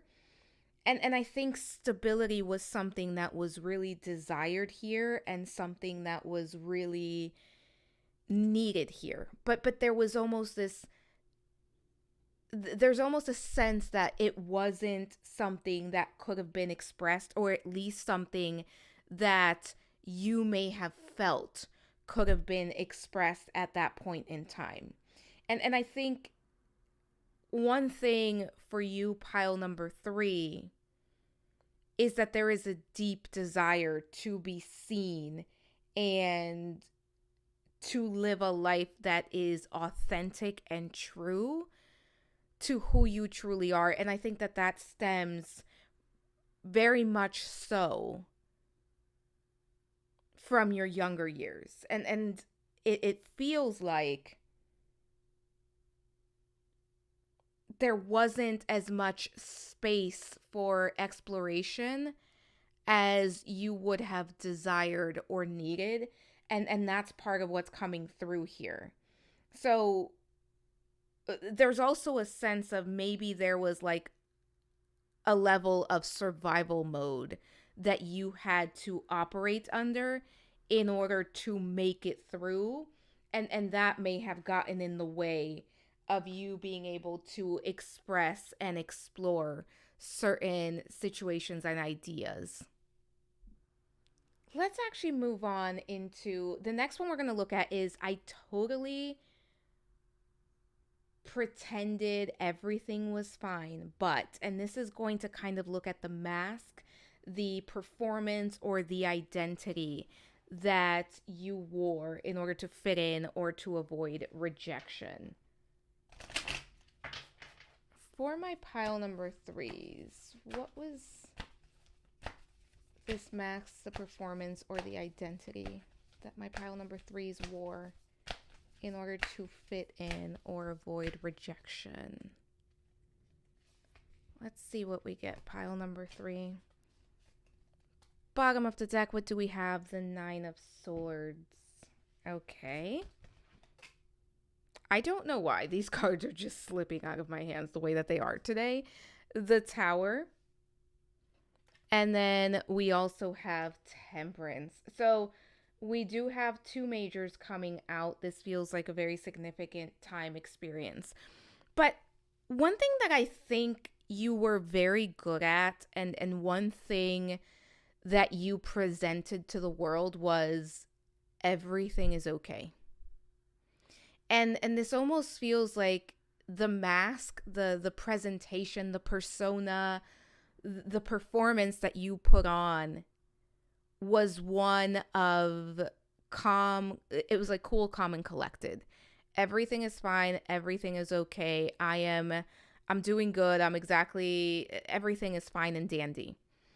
What's interesting is that we have the Tower, which is the card of everything is falling apart and there is so much change happening in my life. We also have the 9 of Swords at the bottom of the deck. And the 9 of Swords is a card of anxiety, depression, fears, worst case scenario thinking, overthinking, overanalyzing.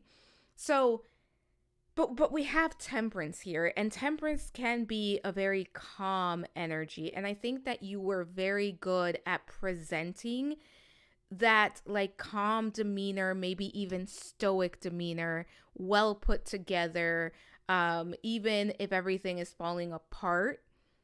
Pile number three, I think you are the type of person that would do incredibly well in chaos. And I think part of that is because you've had to. I would say part of that is because not only you've had to, but you've had experience in dealing with situations that felt like everything was falling apart, but still having to be the one to do something, or to the only one to be calm.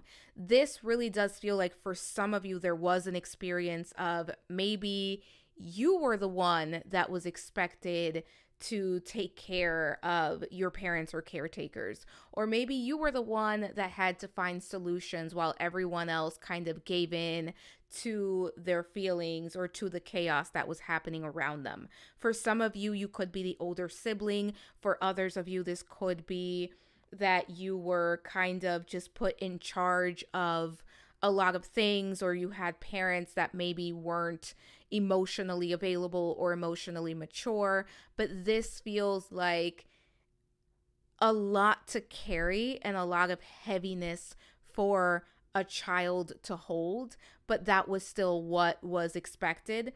And I feel like for this group, because for different groups it's been different things, where sometimes it feels like it's coming up more in like the school setting.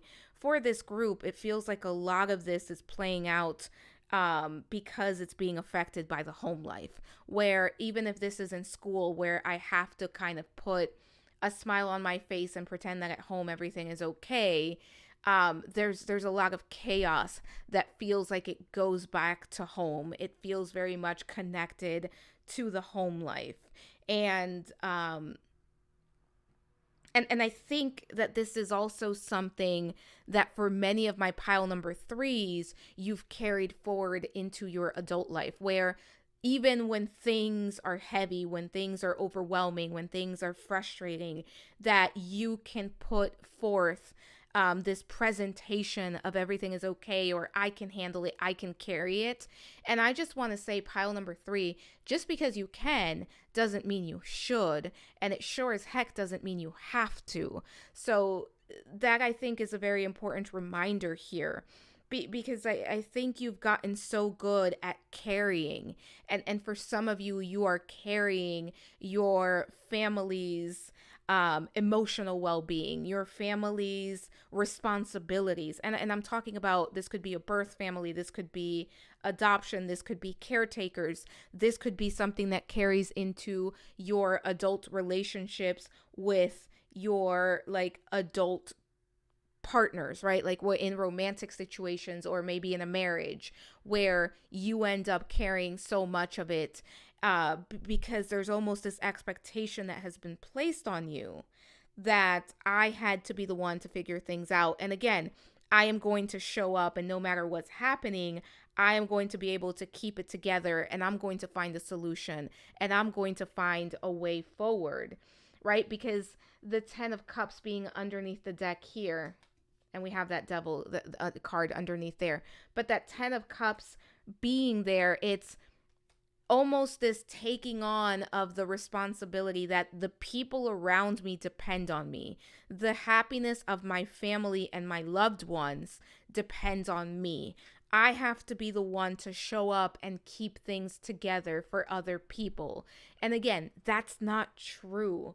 Pile number three, I think to some extent, it was something that was placed on you that should have never been, but also just it's not something that you should have to carry as, you know, as an adult, and something that you definitely didn't need to carry as a child. Let's actually move into what was like a cringy moment that was actually iconic. And what we're looking for is just anything that was awkward, embarrassing, or painful, that is actually something that made you very brave and or unique. Let's take a look here.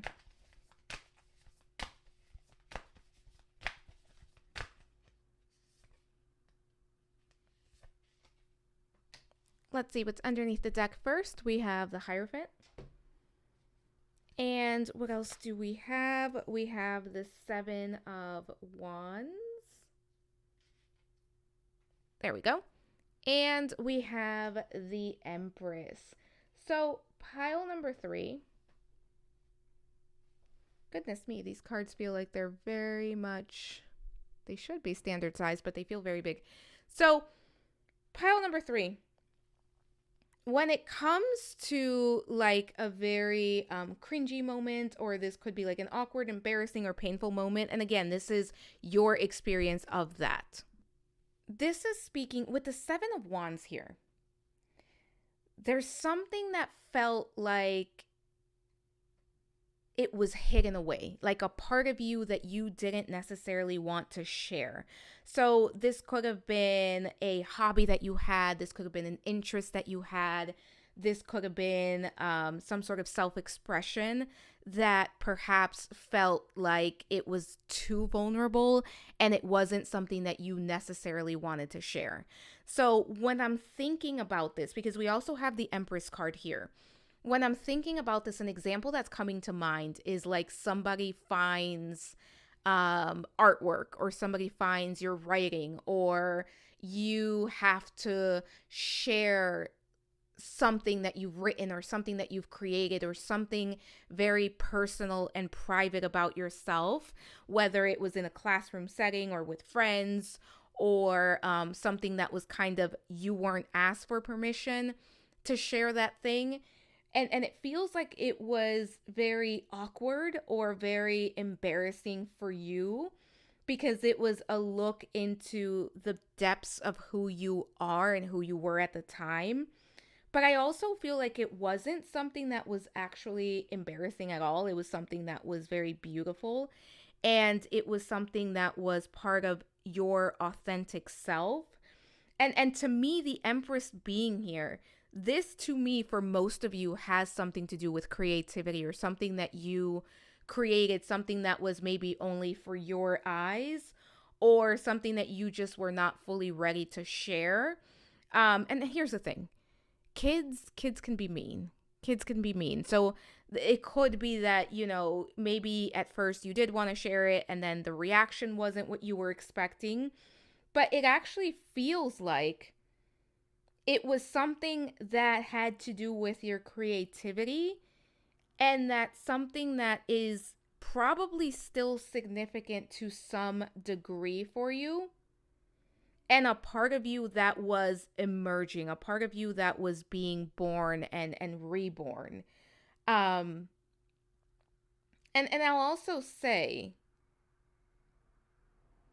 I think there's a level of shame, because maybe it was, did I share too much? Did I do too much?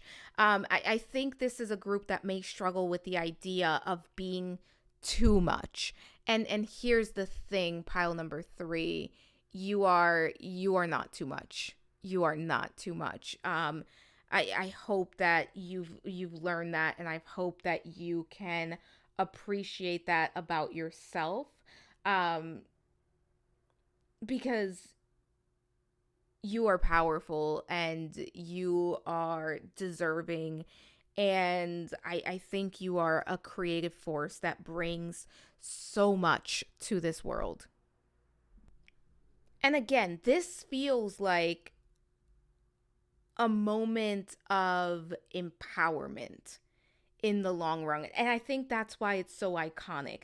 And that's why it's coming up as your iconic moment, where this may have felt very scary, very overwhelming. It could have brought some shame, or like I'm seeing red cheeks, like embarrassment. And it could have been that, you know, you were more on the shy side or on the introverted side. But this was a moment of empowerment and your authentic self emerging. Let's take a look at what your inner teen was really trying to say. So beneath everything it could have been beneath the drama, the sarcasm, the silence, however your teenage self showed up. What was your inner teen really trying to say? These cards are so hard to shuffle. There we go.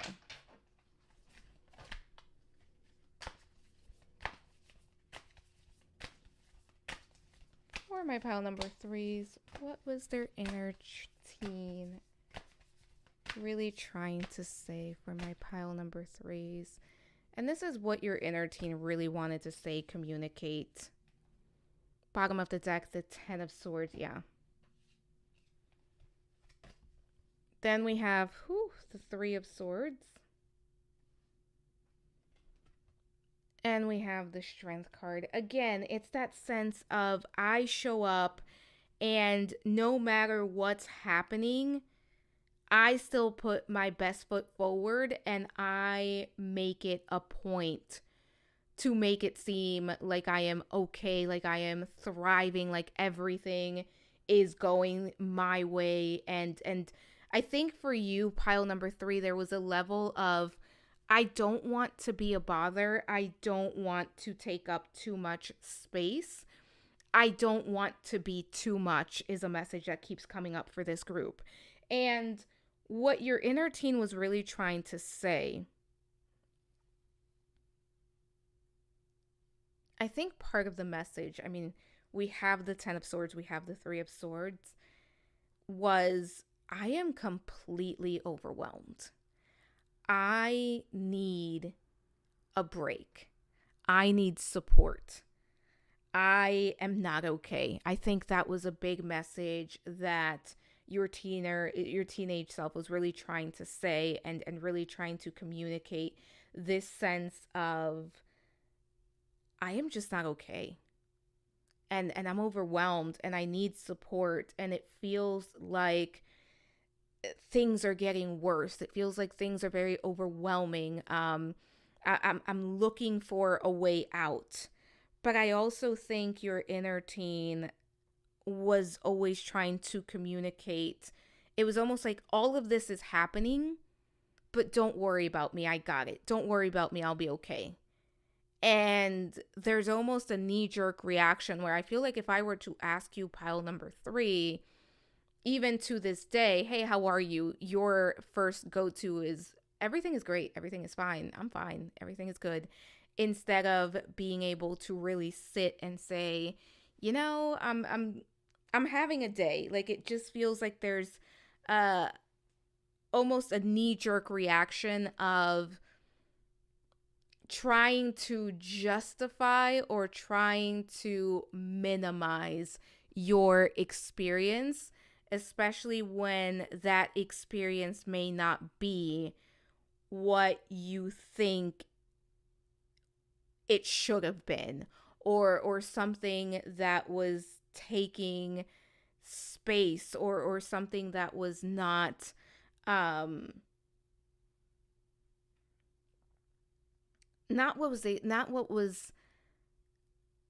what you felt was expected, or what other people convinced you was expected.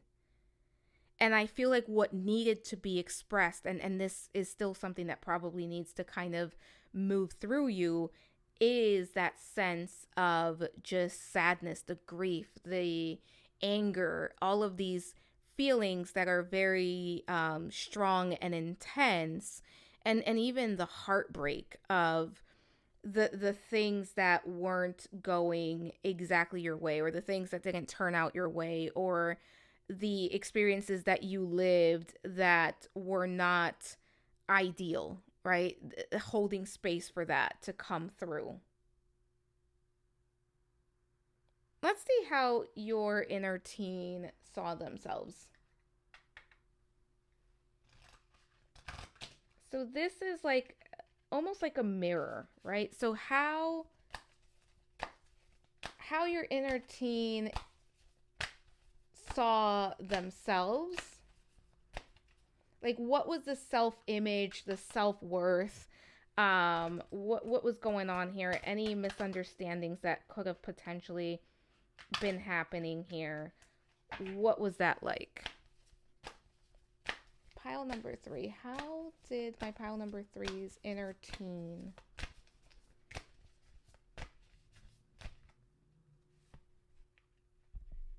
see themselves? Let's take a look.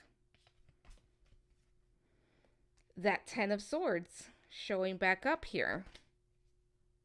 The King of Wands. This is a very interesting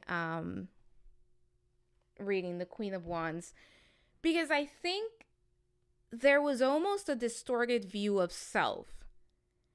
Because I think there was a part of you that was completely just overwhelmed and completely frustrated, and it felt like I've hit rock bottom. I'm just at my lowest low. But there's the other side of this that is, I think for some of you, what this is talking about is maybe there was a desire to like really grow up and be able to move out, move away, get away from family, from the environment, or it could have been from school, fill in the blank. Because there is almost this sense of, I see myself as somebody who's exhausted. I see myself as somebody who is not at their best because life has knocked me down and because of the experiences that I've had that are out of my control. But also, I see myself as someone who's not going to give up. I see myself as someone who is going to fight. And I see myself as someone who has a vision for my life that I will not give up on, that I will create and I will manifest. And it's not even a manifestation of I am asking for this and the universe is going to deliver it to me. It is more of a manifestation of I have everything I need to create this and to fight for exactly what I want. And I think one thing that your inner teen always recognized was this sense of independence and the sense of power that came through your independence and through your ability to independently create. And I also think this is the energy of somebody who was really looking forward to gaining independence. To this feels like I want to be an adult so that I can go, or I'm looking forward to enrolling in college because I'm gonna go move out. Whether it's I'm trying to get away from my peers or my family, I do feel this is a group where this expansion, this wanting to move out, wanting to grow and move away was so important that it was almost a pushing force. Because we do have the Queen of Wands at the bottom of the deck there, and that is I'm going to pave my own way. And I see myself as someone who is not going to accept the status quo, who's not going to stick around and do what I've done or what has been done.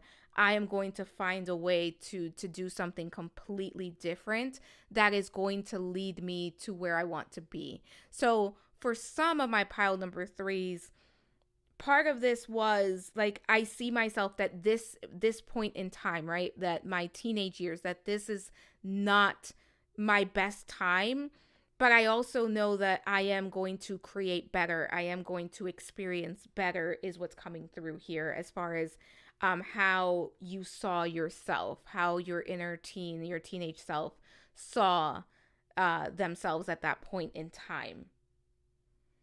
Let's take a look at how you can love your inner teen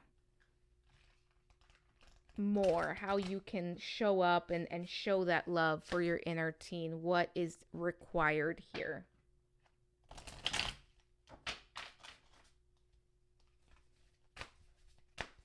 And this could be anything from like reparenting, self-care, anything healing, anything creative that can be done at this point in time. Let's see for my pile number 3s what we have. So we have the Moon card. And we have the Eight of Cups. Bottom of the deck, wow, Magician. It's very interesting. So far, every single pile has had the Magician show up. Pile number 3, in order for you to love your inner teen, in order for you to honor your inner teen, this is a group where choosing yourself, but also I would say choosing your inner teen, allowing your inner teen to have a level of self-expression, allowing your inner teen to have space to do the things that either you enjoy doing or that you would have enjoyed doing, or things that you didn't get a chance to do because of what was happening in your life at the time.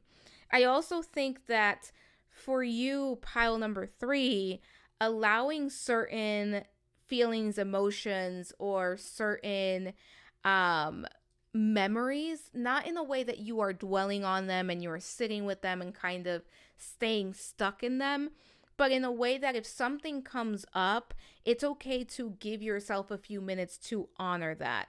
And as I was saying, I think for this group, this is a group that is very creative. So maybe this looks like you enjoyed writing and you kind of gave that up as you grew up, or as you got older, as you became an adult, and as you gained more responsibilities. Allowing yourself to go back and do more of that, or playing that song, that CD, that movie, playing that game. Maybe it's a video game, maybe it's a board game, maybe it's connecting with certain people, or allowing yourself to take on a hobby. Honoring your inner teen through action, and I think this group, especially through self-expression. What does that look like individually for you?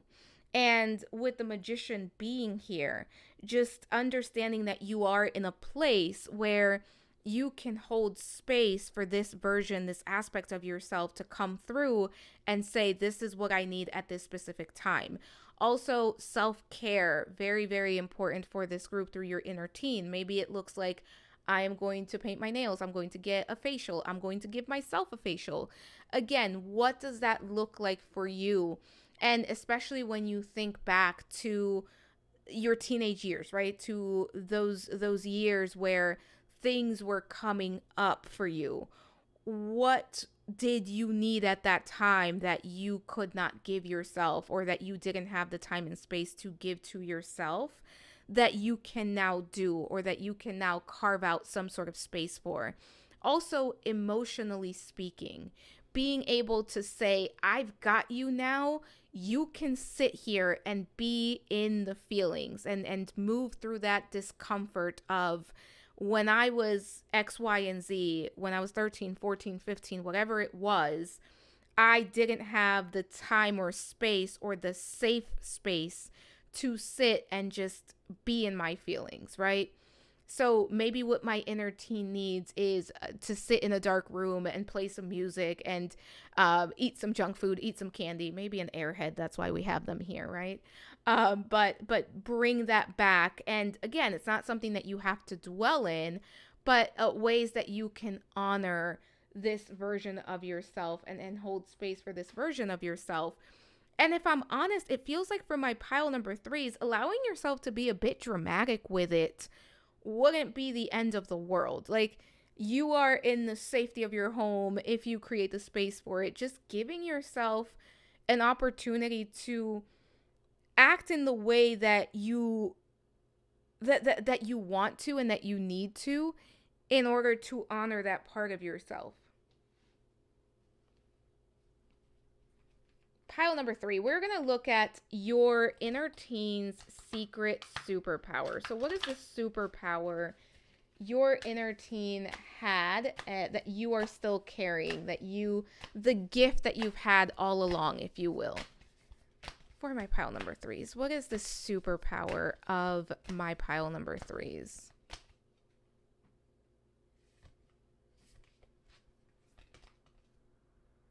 The 6 of Wands. I love that being here. And the Ace of Pentacles. Bottom of the deck, the Four of Swords. Your superpower, pile number 3, is your ability to manifest and create and succeed. You are able to accomplish anything that you set your mind to, and you are not somebody that gives up. You have a lot of ideas. You have, again, a lot of creativity, a lot of innovation here, ingenuity as well. You will always figure out a way to make something happen, to make something work out in your favor.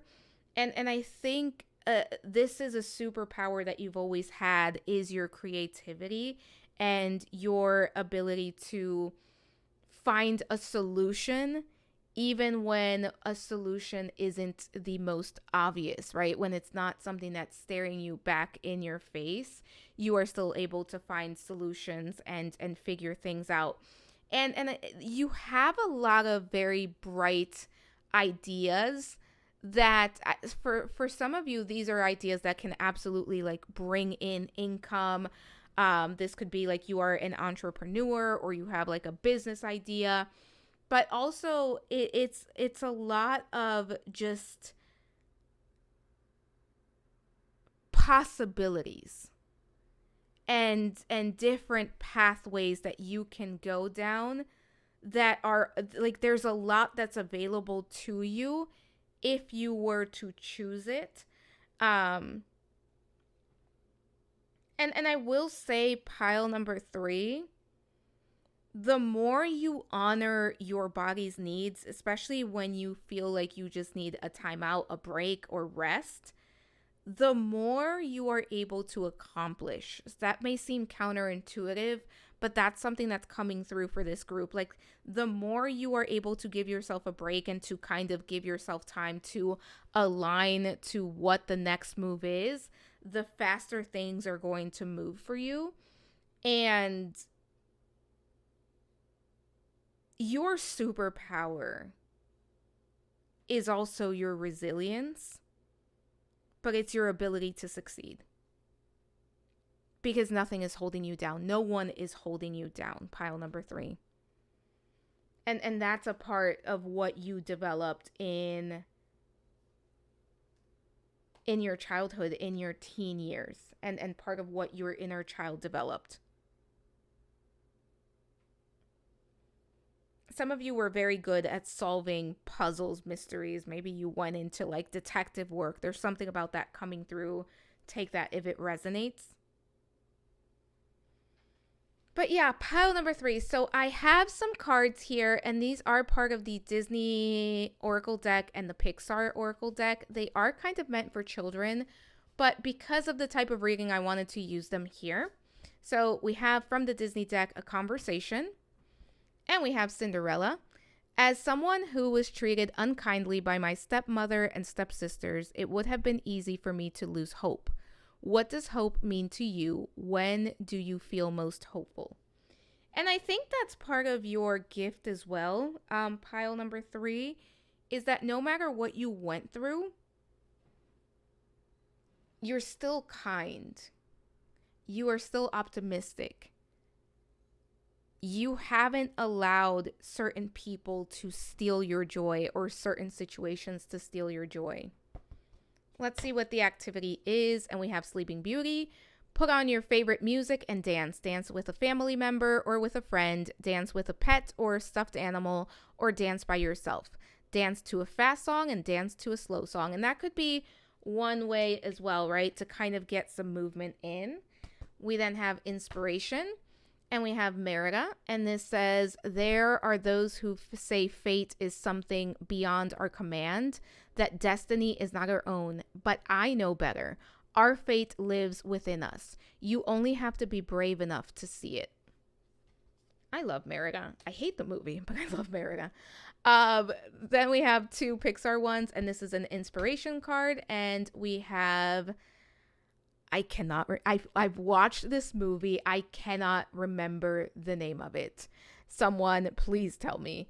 So, on a quest, the right way isn't always the easy one. And this is a quote by Barley. And then we have an activity, and we have Wally, which says start a garden. One of the best ways to give back to the earth is to grow new things. Plan out your garden and then tend to it as it grows. And obviously, when we're talking about a garden, we can also be talking about what we are growing, what we are creating, what we are manifesting. But pile number 3, we're going to do some songs, some charms, just to see what comes through. I'm trying not to do this too loud because it's obnoxious, but I also want to mix this up. I am going to look away as I pick things. Okay. I did mix it up before I started recording, but.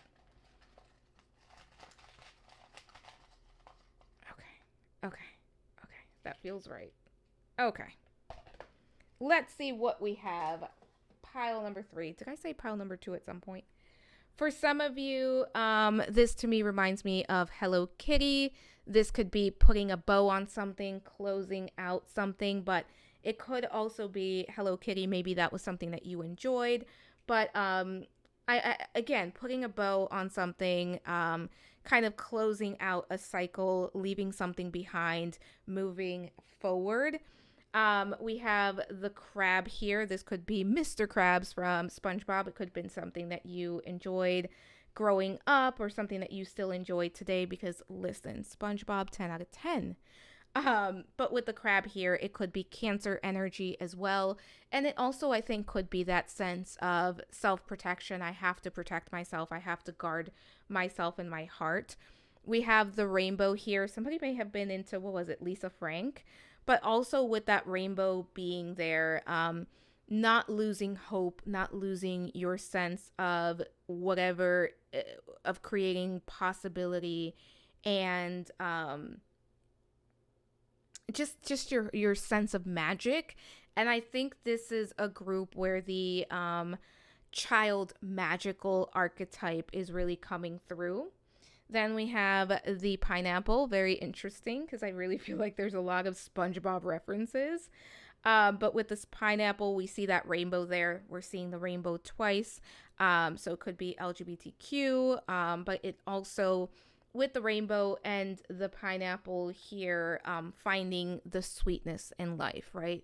Making sure that you are creating space for the sweet moments, because we see the donut here as well. And making sure that you are taking advantage of those sweet moments as they pop up.